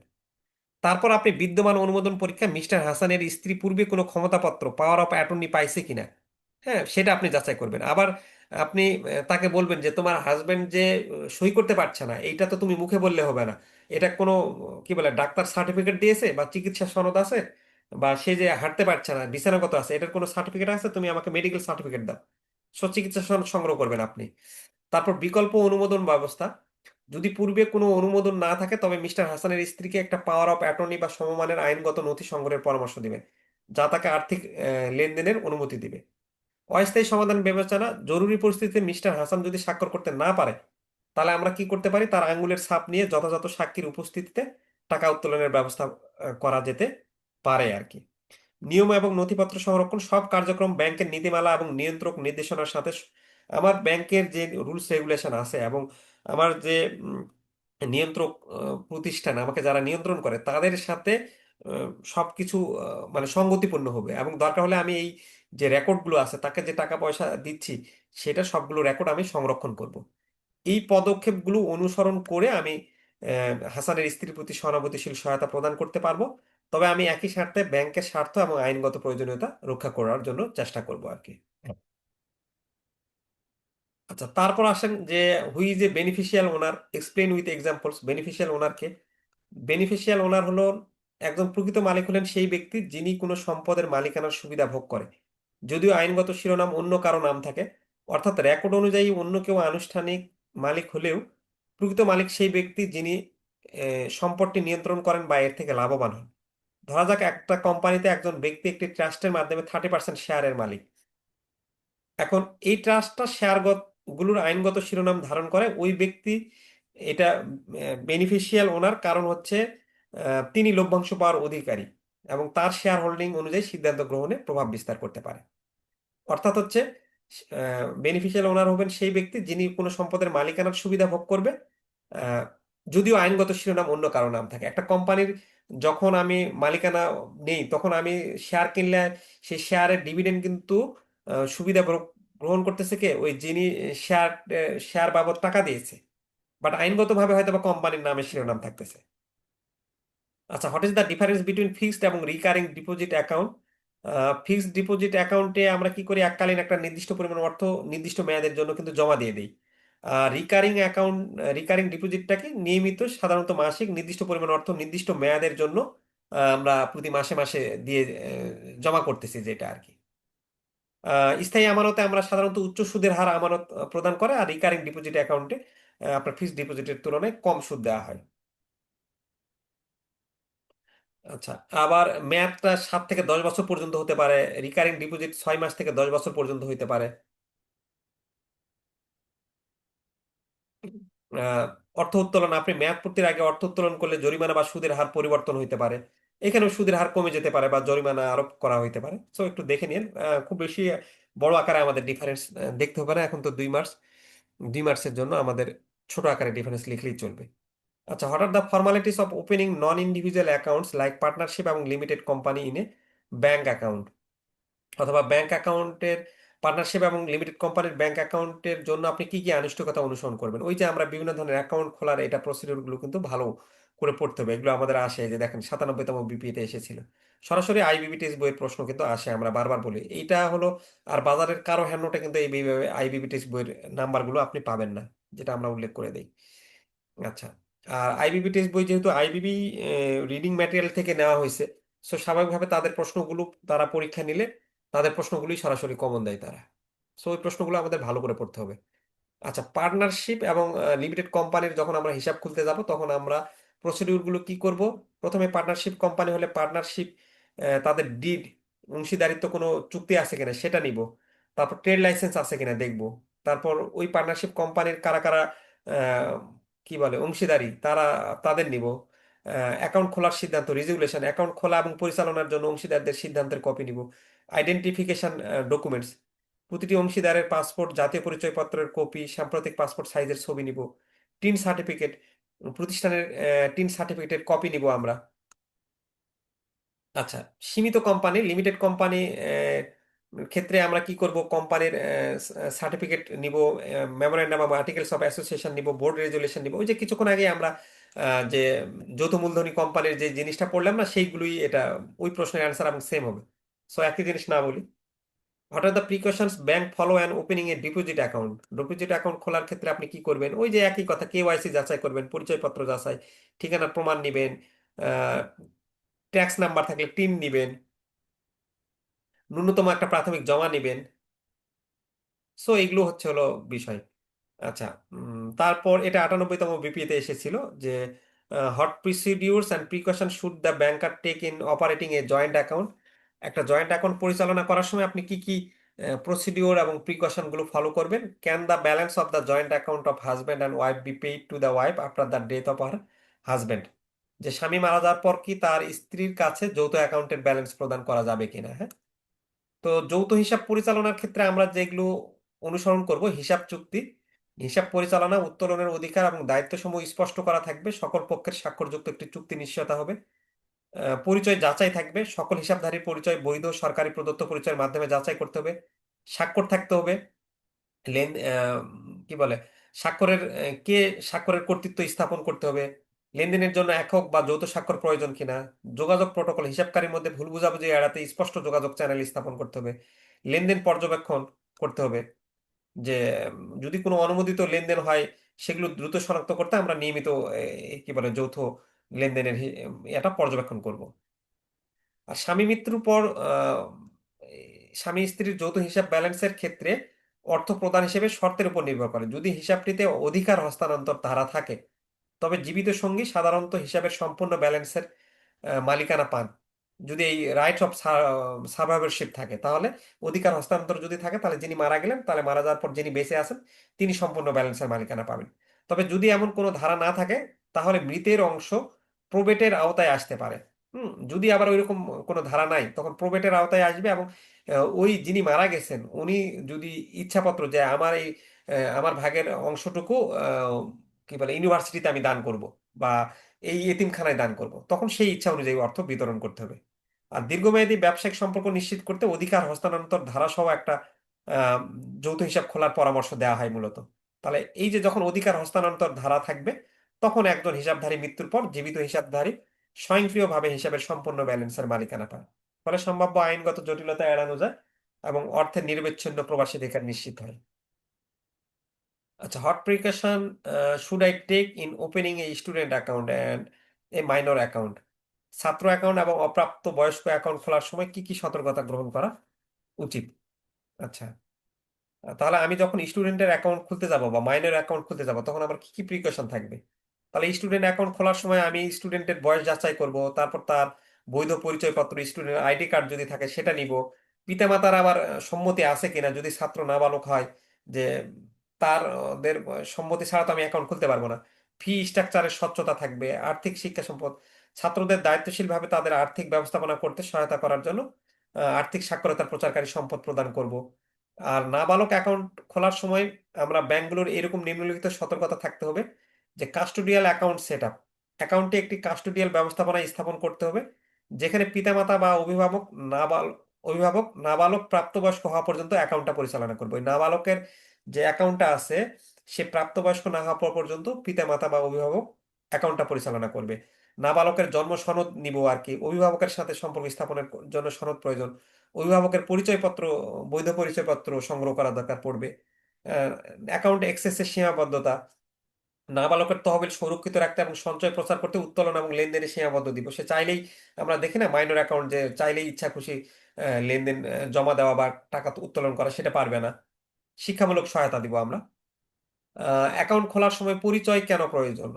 ভাই, is introduction being necessary at the time of opening an account? যদিও এখন খুব বেশি এটা ফলো করা হয় না, আগে ফলো করা হইতো, যে একজন অ্যাকাউন্ট খুলতে আসলে তাকে আরেকজন মানে সার্টিফাই করবে, রেফার করবে, মানে চিনে, এরকম নিয়ে আসা লাগতো আর কি। হ্যাঁ, তো এটা আমরা মেইনলি পরিচিত ব্যক্তি অ্যাকাউন্ট খুলতে আসা ব্যক্তির পরিচয় নিশ্চিত করতে সাহায্য করে। এটা মেইনলি জালিয়াতির ঝুঁকি কমায়। দেখা যাচ্ছে আমি অ্যাকাউন্ট খুলতে যাচ্ছি, আরেকজন ওই ব্যাংকে অ্যাকাউন্ট আছে, মানে উনি এসে আমাকে রেফার করলো, তখন যে হ্যাঁ ভাই ইনি যে তথ্যগুলো দিচ্ছেন সেটা ঠিক আছে, অমুক তমুক, তাহলে তো তখন সেখানে রিস্কটা কম থাকবে, কেওয়াইসি যাচাইটা ভালো হবে, সম্পর্ক তৈরি হবে, ঝুঁকিটা কম হবে সেখানে আর কি। সো এই জন্য আমরা আহ, যিনি পরিচয় দিবেন তার ইন্ট্রোডিউসার হবেন, আহ, সেটা আমরা চাইবো।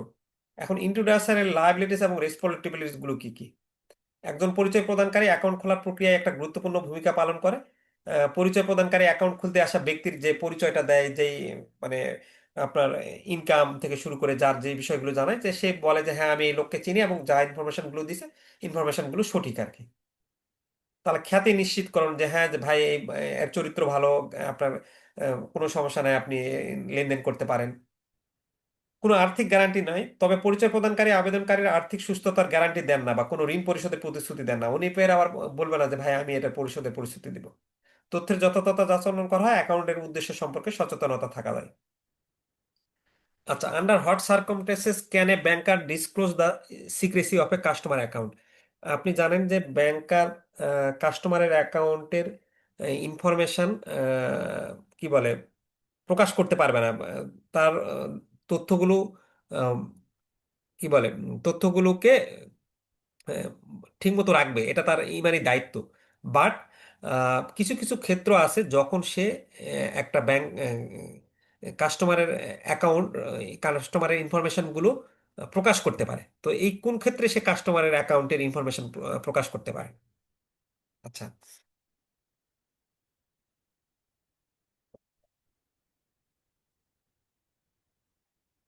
এখানে বলছে আইনি বাধ্যবাধকতা, যখন আইন দ্বারা বাধ্য হয়, যেমন আদালতের আদেশ বা সরকারি অনুরোধে ব্যাংকগুলোকে গ্রাহকের তথ্য প্রকাশ করতে হবে। মানে গভর্নমেন্ট যদি বলে, বা আদালত যদি বলে, বা সরকার যদি অনুরোধ করে যে ভাই তুমি অমুক ওই বেক্সিমকোর কোম্পানির আমাকে অ্যাকাউন্টের তথ্যগুলো দাও, তখন তো আপনাকে দিতেই হবে আইনি বাধ্যবাধকতা।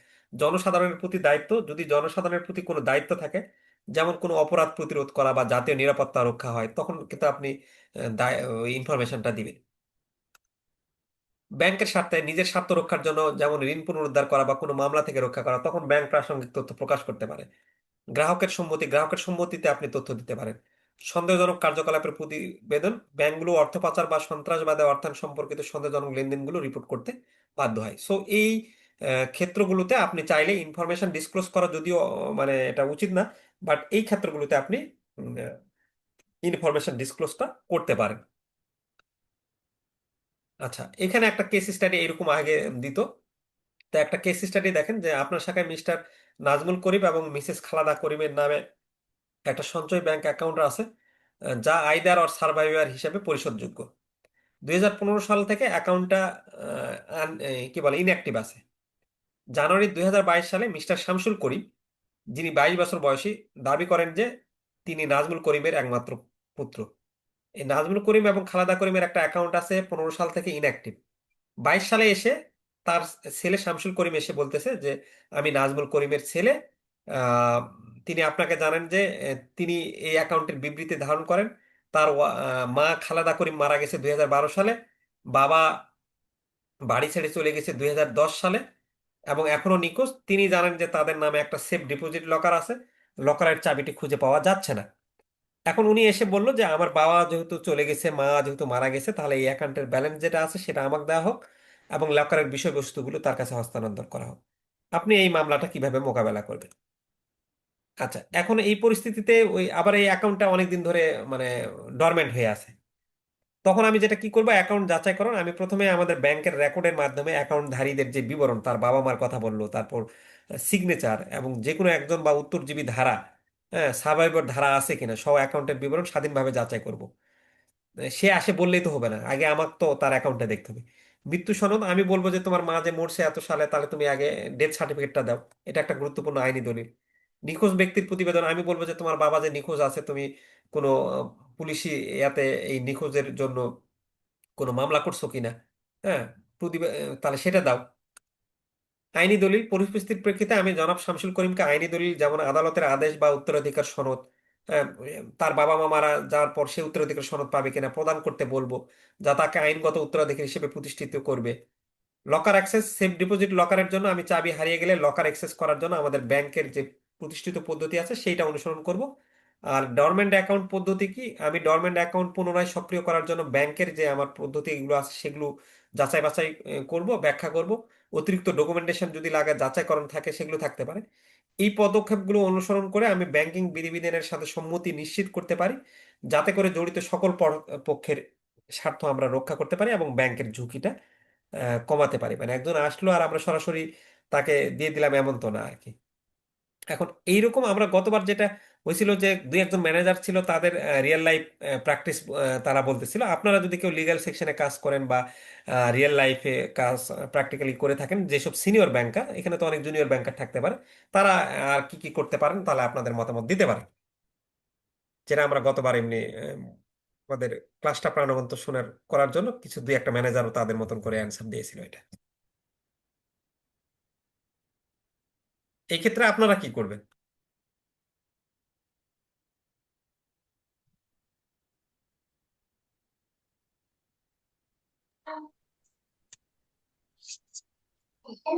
কেউ বলবেন নাকি পরের ইয়াতে চলে যাবো? আচ্ছা, কেউ বলতে চাচ্ছেন না, তাহলে পরের প্রশ্নে চলে যাই। আচ্ছা, ওয়াক ইন কাস্টমার কি, write the responsibilities of a banker in dealing with a walk in customer. হ্যাঁ, ওয়াক ইন কাস্টমার বলতে আহ, আমাদের ব্যাংকে কোনো অ্যাপয়েন্টমেন্ট নেয়নি এবং প্রতিষ্ঠিত সম্পর্ক ছাড়াই কোনো ব্যাংক শাখায় প্রবেশ করে পরিষেবা বা তথ্য পাওয়ার জন্য, তাহলে আমার ওই কাস্টমারটা যখন প্রথম আসবে, তখন আমরা আন্তরিকভাবে তাকে অভ্যর্থনা জানাবো এবং যে গ্রাহক কেন আসছে, প্রথমে বলবো যে স্যার আমরা আপনাকে কিভাবে হেল্প করতে পারি, এই বিষয়গুলো জানবো। পরিষেবা প্রদান, সেবা দিব, আমরা তথ্যের যথার্থতা আমরা যাচাই করব, গোপনীয়তা যাচাই করব। সো এই বিষয়গুলো আমরা করবো আর কি। হ্যাঁ, আচ্ছা, আরেকটা কেস স্টাডি আমাদের ছিল এই চ্যাপ্টারে। এই কেস স্টাডিটা এইরকম যে আব্দুল্লাহ সাহেব সরকারি কর্মকর্তা হিসেবে অবসর গ্রহণ করছেন। উনি এবিসি ব্যাংকের গুলশান শাখায় একটা সঞ্চয় অ্যাকাউন্ট রাখছিল। এখন এই আব্দুল্লাহ সাহেবের দ্বিতীয় স্ত্রী মিসেস আজিজা আব্দুল্লাহকে এই অ্যাকাউন্টের একজন নমিনি হিসেবে নিয়োগ দিয়েছিল। আব্দুল্লাহ সাহেব আহ, গুলশান শাখায় একটা সেভিংস অ্যাকাউন্ট করছে, আব্দুল্লাহর স্ত্রী আজিজা আজিজাকে ওই অ্যাকাউন্টের নমিনি করছে, দ্বিতীয় স্ত্রী কিন্তু আজিজা। আর আব্দুল্লাহর প্রথম স্ত্রী হিসেবে হানিফা আব্দুল্লাহ সহ তাদের দুই সন্তান নিয়ে একসাথে বসবাস করতেন। আর আব্দুল্লাহ এই হানিফার সঙ্গে থাকতেন, প্রথম স্ত্রী, তার দুই সন্তান সহ। এই আব্দুল্লাহ সাহেব 66 বছর বয়সে মারা যায়। 1 মাস পরে দুই সন্তান শাখায় এসে তাদের বাবার মৃত্যুর খবর জানিয়ে দেয়, এবং পরের দিন ওই প্রথম স্ত্রী হানুফা আহ, ব্যাংক শাখায় আসে, তার আইনজীবী নিয়ে আসে এবং শাখা ব্যবস্থাপকের কাছে আবেদন করে যে তার স্বামীর যে প্রাপ্ত অর্থ আছে সেটা যৌথ অ্যাকাউন্টে হস্তান্তর করা হোক, যা একই শাখায় মৃত ব্যক্তির সাথে বজায় রেখেছেন। ওই ব্যাংকেই আবার একটা যৌথ অ্যাকাউন্ট আছে যেটা তার প্রথম স্ত্রী এবং তার, সে বলতেছে আমার স্বামীর টাকাটা যৌথ অ্যাকাউন্টে স্থানান্তর করা হোক। এখন শাখা ব্যবস্থা হিসেবে আপনি কি করবেন?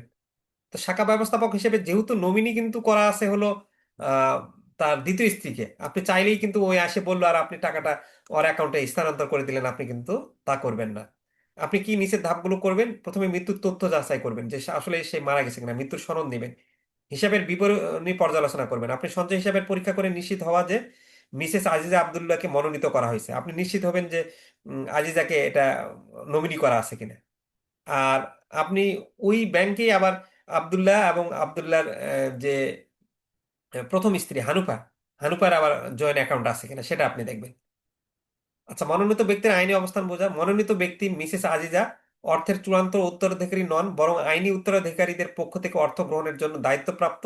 ব্যাংকের দায়িত্ব শুধুমাত্র মনোনীত ব্যক্তিকে আহ, কি বলে অর্থ হস্তান্তর করা, যদি না আদালতের কোনো নির্দেশ না থাকে আর কি। এখন মিসেস হানিফা আব্দুল্লাহর অনুরোধের প্রতিক্রিয়া কি করতে পারেন আপনি? হানিফার ক্ষেত্রে তার যৌথ অ্যাকাউন্টে অর্থ স্থানান্তর আবেদন করেছেন, আইনি প্রমাণ ছাড়া কিন্তু ব্যাংক এটি করতে পারবে না। তাকে বুঝিয়ে বলা যে ব্যাংক কেবল মনোনীত ব্যক্তিকেই অর্থ দিতে পারতে পারে, আদালতের কোনো নির্দেশ না থাকলে। আর প্রয়োজনীয় ক্ষেত্রে আপনি আইনি পরামর্শ গ্রহণ করবেন। তো এই ক্ষেত্রে আপনারা কি করতে পারেন বলতে পারেন, যদি কোনো আপনাদের কেউ বলতে চান। গত বছর আমাদের সাথে গোলাম আজম ভাই ছিলেন, উনি একজন ম্যানেজার। ওনার কিছু মানে প্র্যাকটিক্যাল, সরাসরি এরকম মারা গেছিল, অনেক উত্তরাধিকার ছিল, মানে অনেক ঘটনা ঘটছে আর কি, এরকম বলছিল একটা। হ্যাঁ, স্যার যেহেতু এখানে নমিনি দেওয়া ছিল একজনকে, যত দ্বিতীয় স্ত্রীকে নমিনি দেওয়া ছিল, সেই হিসাবে স্যার আরেকটা জয়েন্ট অ্যাকাউন্ট থাকলেও কিন্তু এই অ্যাকাউন্টের নমিনি যেহেতু একজনকে দেওয়া আছে অলরেডি, ওই নমিনি অ্যাকাউন্ট করে অথবা নমিনিকে পে অর্ডার করে টাকাটা পেমেন্ট করতে হবে। জি জি জি জি, থ্যাংক ইউ ভেরি মাচ জানার জন্য। সো এই জিনিসগুলো আপনারা ট্রেনিং করছেন, আপনারা অনেক সময় চেক সংক্রান্ত, আমরা পরবর্তী এতে যখন চেকের একটা চ্যাপ্টার পড়বো, চেক থেকে প্রতি বছর কেস স্টাডি আসে। সো এলপিজিবির কেস স্টাডি নিয়ে আপনাদের ভয় পাওয়ার কিছু নাই। আমরা বিগত বছরের কেস স্টাডি ফলো করলে এবং রিয়েল লাইফ ব্যাংকার হিসেবে আপনি অনেক কিছু জানেন, সেখান থেকে কেস স্টাডির অ্যান্সার করতে পারবেন। আচ্ছা, how do you define ethical risk in banking? Banking এর ইথিক্যাল রিস্ক কি? ব্যাংকিং এ ইথিক্যাল রিস্ক বোঝায় এমন একটা রিস্ক, সম্ভাব্য ঝুঁকি যা কোনো ব্যাংকের কর্মচারী, ব্যবস্থাপনা বা প্রতিষ্ঠানের অনৈতিক আচরণ, সিদ্ধান্ত বা কার্যকলাপের কারণে উদ্ভূত হয়। অর্থাৎ ওই যে ইথিক্যাল রিস্কটা মানে হবে, সেটা হচ্ছে হলো হয় ব্যাংকের কর্মচারী বা ব্যবস্থাপনা বা প্রতিষ্ঠানের অনৈতিক আচরণের কারণে। হ্যাঁ, তো এই ধরনের ঝুঁকি দেখা যায় যখন কোনো কর্মকাণ্ড নৈতিক মূল্যবোধ, পেশাগত মানদণ্ড বা এই যে নিয়ন্ত্রকের যে নীতিমালা আছে সেটা যদি লঙ্ঘন করে, ব্যাংকের উপর গ্রাহকের আস্থা হারিয়ে যায়, আইনি জটিলতা তৈরি হয়, আর্থিক ক্ষতি হয় এবং সুনাম নষ্ট হয়। এই যে যেমন কিছুদিন আগে আমাদের ইসলামী ব্যাংকগুলো কি ইথিক্যাল রিস্কের মধ্যে গেল না? আচ্ছা, in what situations in know your customer procedure application in banking? KYC কখন করবেন? তাহলে কেওয়াইসি আমরা নতুন হিসাব খোলার সময় করি, বড় অঙ্কের আর্থিক লেনদেনের সময় করি, ঋণ বা ডেবিট কার্ডের জন্য আবেদন করার সময় করি। সো এগুলো কখন করেন? খুবই সিম্পল প্রশ্ন, পারবেন। Account opening procedure of A illiterate person, অশিক্ষিত ব্যক্তির অ্যাকাউন্ট খোলার ক্ষেত্রে কি করবেন? আহ, সেক্ষেত্রে আপনি তাকে সরাসরি উপস্থিত হতে বলবেন, তার পরিচয় এবং ঠিকানার প্রমাণপত্র যাচাই করবেন, আঙ্গুলের ছাপ নেবেন, সাক্ষীর প্রয়োজন নেবেন, ছবি নেবেন, শর্তাবলী ব্যাখ্যা করবেন। সো এগুলো account of A lunatic person, পাগল ব্যক্তির ক্ষেত্রে কি করবেন আপনি? একজন মানসিক ভারসাম্যহীন ব্যক্তি যিনি আদালতের মাধ্যমে মানসিকভাবে অযোগ্য ঘোষিত হয়েছেন, তিনি আইনগতভাবে কোনো ব্যাংক হিসাব পরিচালনা করতে পারে না কিন্তু। ব্যাংক এই ধরনের ব্যক্তিদের স্বাধীনভাবে হিসাব খোলার বা পরিচালনার অনুমতি দেয় না, যাতে উভয়ের ব্যক্তি এবং প্রতিষ্ঠানের আইনগত স্বার্থ রক্ষা করা যায়। তবে এই ধরনের ব্যক্তির পক্ষে আইনি অভিভাবক বা আদালত নিযুক্ত প্রতিনিধি ব্যাংক হিসাব খুলতে এবং পরিচালনা করতে পারবে।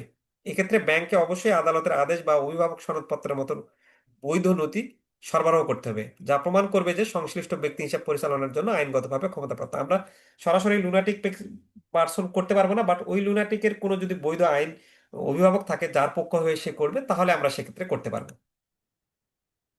আচ্ছা, right short notes for executive assignment, এগুলো খুব একটা গুরুত্বপূর্ণ প্রশ্ন না, দেখে নিন। এই ছিল আমাদের চ্যাপ্টার 2। আমরা একটু পিডিএফে যাই, যে আমাদের পিডিএফে আর কোনো কিছু বাকি আছে কিনা নতুন এ অনুসারে। তো যদিও মনে হয় থাকবে না, আমাদের মডিউল বি হচ্ছে 46 নাম্বার পেজে, আর এ হচ্ছে 31 নাম্বার পেজে। আমরা একটু ওই এতে গিয়ে আমাদের যে গুরুত্বপূর্ণ টপিকস, আমরা এলপিজিবিতে যেহেতু অনেক বড় সিলেবাস, সো আমরা আলাদাভাবে আহ, আপনার 1 স্টার 2 স্টার করে দিইনি, কিন্তু আমরা বলে দিয়েছি। তারপরও মেন্টর বা অন্য বইগুলোর চেয়ে ওরাদের আমাদের যদি 80 পেজের মধ্যে কভার হয়ে যায়, তাহলে ওগুলো আপনার 160 বা 200 পেজ পড়তে হবে। সে তুলনায় আমরা কম দিয়েছি আর কি। ইনশাল্লাহ এগুলো মাথায় রাখলেও পাস হয়ে যাবে আর কি। আমাদের এই মডিউলের গুরুত্বপূর্ণ টপিকস ব্যাংকের এবং গ্রাহকের অধিকার ও দায়িত্ব, গার্নিশি অর্ডার ভালো করে পড়তে হবে, ব্যাংক ইন্স্যুরেন্স ভালো করে পড়বো, আমরা ব্যাংকের প্রধারভেদ ভালো করে পড়বো, হ্যাঁ। এবং ওই যে সাথে ব্যাংকের সেট অফ লিয়েন, এই টপিকসগুলো ভালো করে পড়বো। আর মডিউল বির এখানে শর্ট কোয়েশ্চেন দিয়েছি, শর্ট কোয়েশ্চেনগুলো দেখবেন ভালো করে। আর এখানে যেই সংক্ষিপ্ত নোটগুলো আছে, এই নোটগুলো আপনারা ভালো করে পড়বেন শর্ট কোয়েশ্চেনের জন্য। সরাসরি নোট আসবে না, বাট এই নোটে যে টপিকসগুলো দেওয়া আছে এগুলো আবার শর্ট কোয়েশ্চেনের জন্য গুরুত্বপূর্ণ বা ডিফারেন্সের জন্য গুরুত্বপূর্ণ। আচ্ছা, মডিউল বির ক্ষেত্রে আমরা যেটা দেখবো, এই যে ইডিডি, পিপি, কেওয়াইসি আমাদের ভালো করে দেখতে হবে। সাথে বিগত সালে আসা প্রশ্ন ভালো করে দেখবো। এই অধ্যায়ের কেস স্টাডি খুব ভালো করে দেখতে হবে, কারণ এই অধ্যায়ের টপিক থেকে কেস স্টাডি থাকে, তাই এই অধ্যায়ের সব টপিক ভালো করে বুঝে নিব আমরা, যেন কেস স্টাডি আসলে আমরা উত্তর দিতে পারি খুব সহজেই। এবং আমরা সবার শেষে যে কেস স্টাডিগুলো ধরছি, ওই যে আমি তো আলোচনা করেই ফেললাম, ওই কেস স্টাডিগুলো আমরা আলোচনা করে ফেলছি এখানে। কিছু শর্ট নোটস যেগুলো দেওয়া আছে, এগুলো আমরা শর্ট কোয়েশ্চেন বা ডিফারেন্স জন্য পড়বো। কেস স্টাডিগুলো আমরা অলরেডি আলোচনা করে ফেলছি 3টা, আর এই ছিল আমাদের শর্ট কোয়েশ্চেন। সো আজকের ক্লাসটা আমরা এখানেই শেষ করছি, কারো কোনো কিছু বলার থাকলে বলতে পারেন, নাহলে ক্লাসটা ক্লোজ করে দিচ্ছি।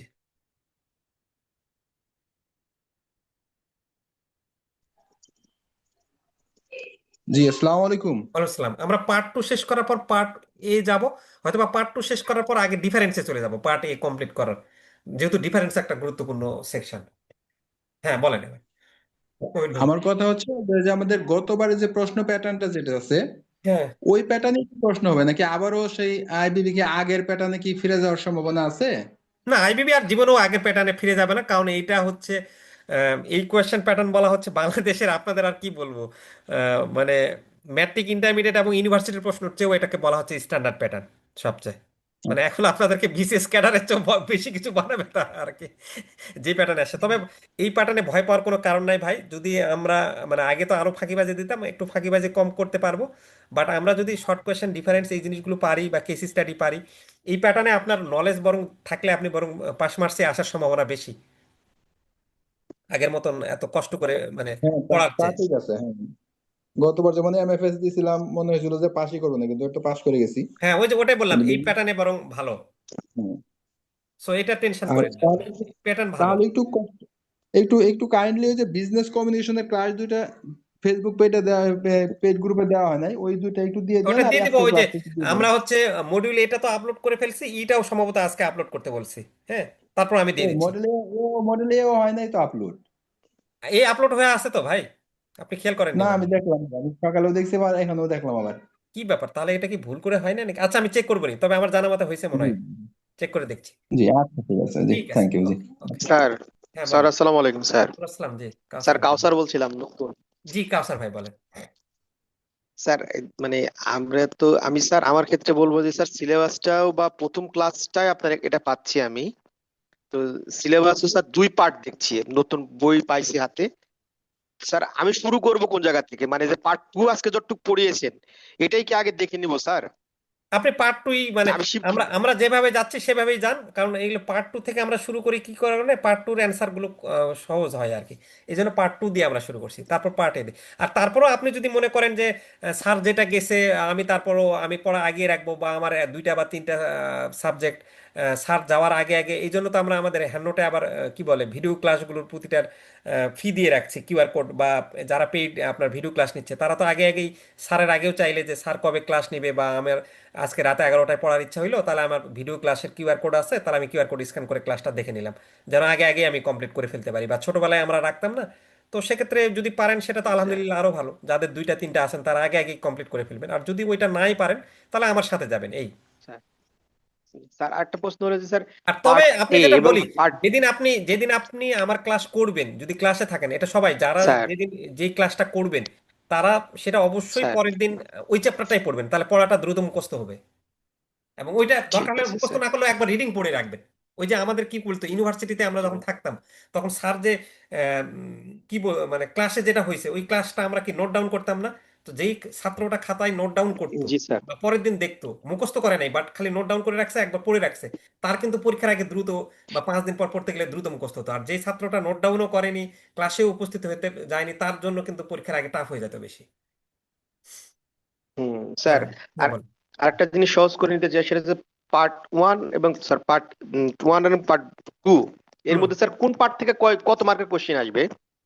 এখন এটা আগে আপনাদের কি বলে 5টা থেকে আপনি যে কোনো এই যে পার্ট বি করলেই আপনার চলে আসতো, বাট এখন যেহেতু নতুন কোয়েশ্চেন প্যাটার্নে সবগুলোতেই রাখতেছে, সো এটা বলা টাফ হবে। হ্যাঁ, আর এই জন্য আমরা কোনো জি চ্যাপ্টারও বাদ স্যার। দিতে পারতেছি না।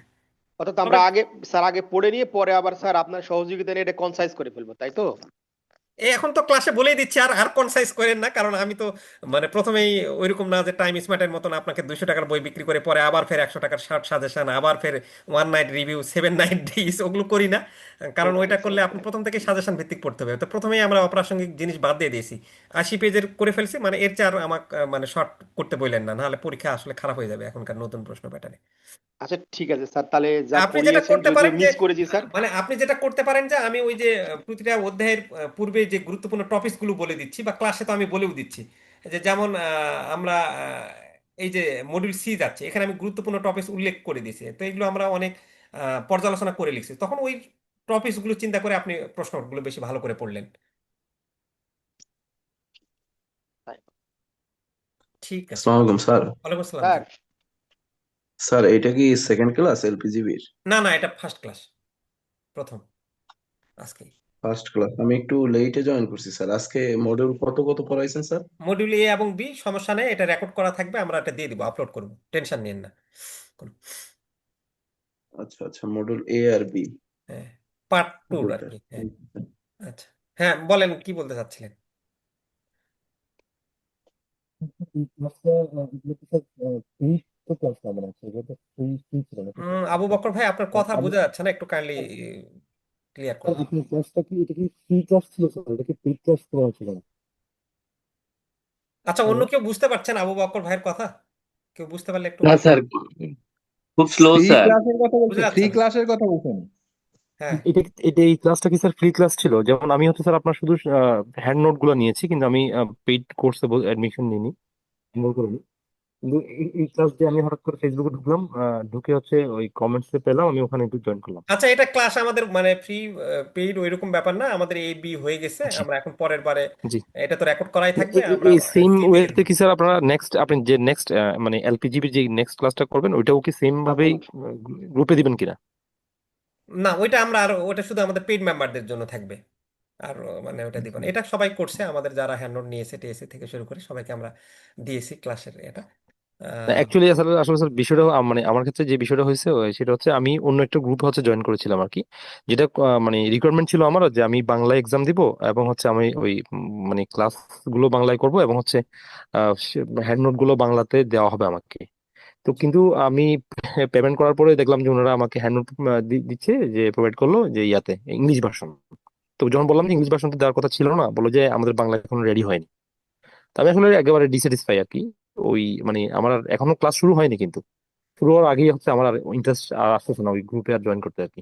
তো পরে আমি আবার হঠাৎ করে দেখলাম যে আপনার শিটগুলো, আমার শিটগুলো দেখেই ভালো লাগলো, পরে আমি এই জন্যই শিটগুলো আবার অর্ডার করলাম। এখন অবশ্য হাতে পাইনি, এটা এই অনেকে আর কি। আছে ভাই, মানে ওরা তো ওই যে আপনার মতন ব্যাংকে যারা জব করে, যারা পড়াচ্ছে, আমি ডেফিনেটলি আপনারা সবাই মেধাবী ওইরকম ভাবে বলতেছি না, বাট এগুলো কাজ করতে গেলে তো সময় দিতে হয় আসলে। ওনারা কেউ কোম্পানিতে জব করছে বা ব্যাংকে জব করছে, বা অনেক সময় প্রফেশনাল মানুষকে দিয়েও ক্লাস করায় না, কিছু কিছু গ্রুপ আছে। তো এটা খুব টাফ হয়ে যায়। আর জি আমি নর্মালি যখন ক্লাসটা নেই, আমি এখানে ডেমোক্রেসি জিনিসটা চালু করতে চাই। ডেমোক্রেসি বলতে কি, আমার এখানে যদি মানে আমি তো একটা ভাষা চুজ করতে পারবো, হয় বাংলা না হয় ইংলিশ। তো 100 জন ভর্তি হয়েছে, অনেকে ইংলিশেও দিবে আমার এখানে আছে। বাট বেশিরভাগ ব্যাংকাররাই, আমাদের 100 জনের মধ্যে 80 জন ব্যাংকাররাই বাংলা পরীক্ষা দেয়। আমরা তো সেল করতেছি, আমরা জানি। যদি আমাদের যে কোনো সাবজেক্ট যদি আমাদের 500 কপি বিক্রি হয়, এর মধ্যে আমরা দেখি 300 কপি বা 400 কপি বাংলা ভার্সনের। তো যখন ক্লাস নিব, তখন আমি সবাইকে যখন জিজ্ঞেস করি, সবাই বলে যে স্যার বাংলা ভার্সনেই নেন আর কি। এবং আপনি তো বুঝাচ্ছেন, যিনি ইংলিশে ক্লাস নেবেন তিনিও আসলে বাংলাতেই বুঝাবেন। সো যারা ইংলিশে পরীক্ষা দিবে তারা এমনিতেই এক্সপার্ট, বা ওরা মেইন জিনিস হচ্ছে বোঝাটা নিয়ে কথা। সো বেশিরভাগ যেহেতু বাংলা ভার্সনে চাই, এই জন্য আমি বাংলা ভার্সনে আসলে করি।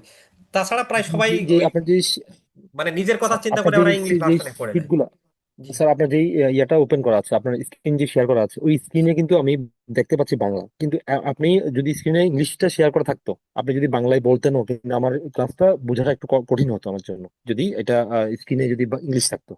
মানে আপনি ইংলিশ স্ক্রিনে আছে ইংলিশ, আপনি বলছেন বাংলায়, তারপর কিন্তু ক্লিয়ার হয়ে যেত বোঝাটা। তো ওইভাবে তো আসলে স্যার ইয়ে হয় না, যেমন আপনারটা যে স্ক্রিনে আসছে বাংলা, আপনি বলছেনও বাংলায়, মানে খুবই জি জি, ইজিলি কিন্তু এটা আমরা ক্যাচ করতে একটু পারছি একটু কিন্তু হলেও এটা। তো সুবিধা হবে। এখন আপনারা বেশিরভাগই বাংলায় ক্লাসটা চান বলে আমি নেই এখন। আপনারাই ভাই পেমেন্ট করছেন, আপনাদের যেটা ইচ্ছা সেটাই তো আমার করা উচিত, আমার নিজের ভালো লাগা। আমরা যদিও বিবিএ এমবিএ তে ইংলিশে পড়ছি, ইংলিশে পড়লে দিলে আরো ভালো দিতে পারবো। ভালো না না মানে আমরা তো যেহেতু টিচার মানুষ, এডুকেশন ক্যাডারে আছি, ন্যাশনাল ইউনিভার্সিটিতে বাংলা ভার্সনে পড়ে, সব ভার্সনেই পড়ে।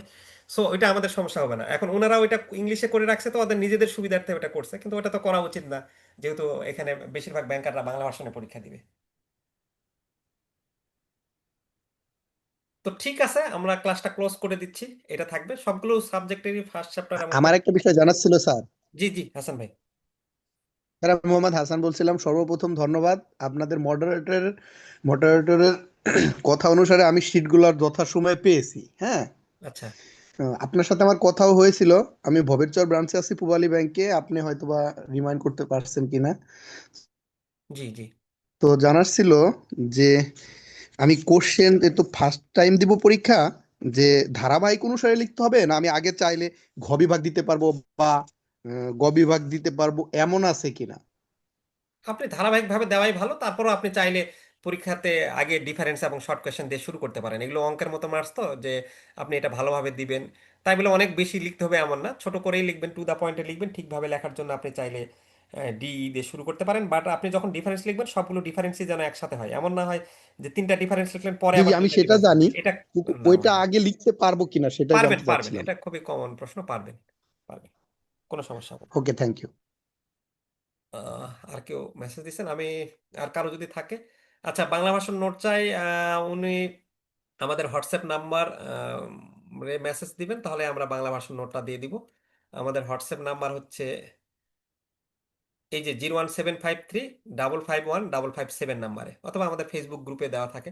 আপনারা আমাদের ফেসবুক গ্রুপেও জয়েন হয়ে থাকবেন, অনেক ধরনের ইনফরমেশনগুলো আমরা ফেসবুক গ্রুপে ফ্রিতে দিয়ে থাকি। হ্যাঁ, ফেসবুক গ্রুপ আমাদের banking diploma academy study group 36। আর ওই যে আমরা শর্ট কোয়েশ্চেন কিন্তু ফার্স্ট চ্যাপ্টারের সব সাবজেক্টের শর্ট কোয়েশ্চেনগুলো ফেসবুক গ্রুপে দিয়েছি। আপনারা যারা পেইড মেম্বার বা আমাদের বই নিছেন বা না নেন, তারা সবাই ওই শর্ট কোয়েশ্চেনগুলো সেভ করে রাখেন। তাহলে আপনাদের যেটা হবে যে অফিসে যাওয়ার পথে বা ব্যাংকে আসেন, ফ্রিলি একটু দেখলেন, চোখ বুলালেন, ওটা কাজে দিবে, ইমেজ আকারে আছে তো। তো এটা আমাদের গ্রুপে পোস্ট করে দেওয়া আছে, কিন্তু আমি বলছি অনেকেই দেখছেন কিনা। তো এটা আপনারা সেভ করে নিন।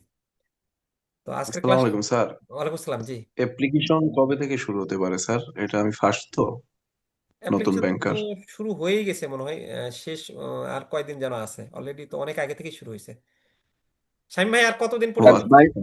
22 তারিখ পর্যন্ত এক্সটেন্ড করছে স্যার। 22 তারিখ পর্যন্ত। আচ্ছা, এই যে। ওকে ওকে, জি স্যার, আমি আজকেই করে ফেলি। আচ্ছা, তো ঠিক আছে, সবাই আসসালাম। ভালো থাকবেন, হ্যাপি থাকবেন, অ্যাক্টিভ থাকবেন।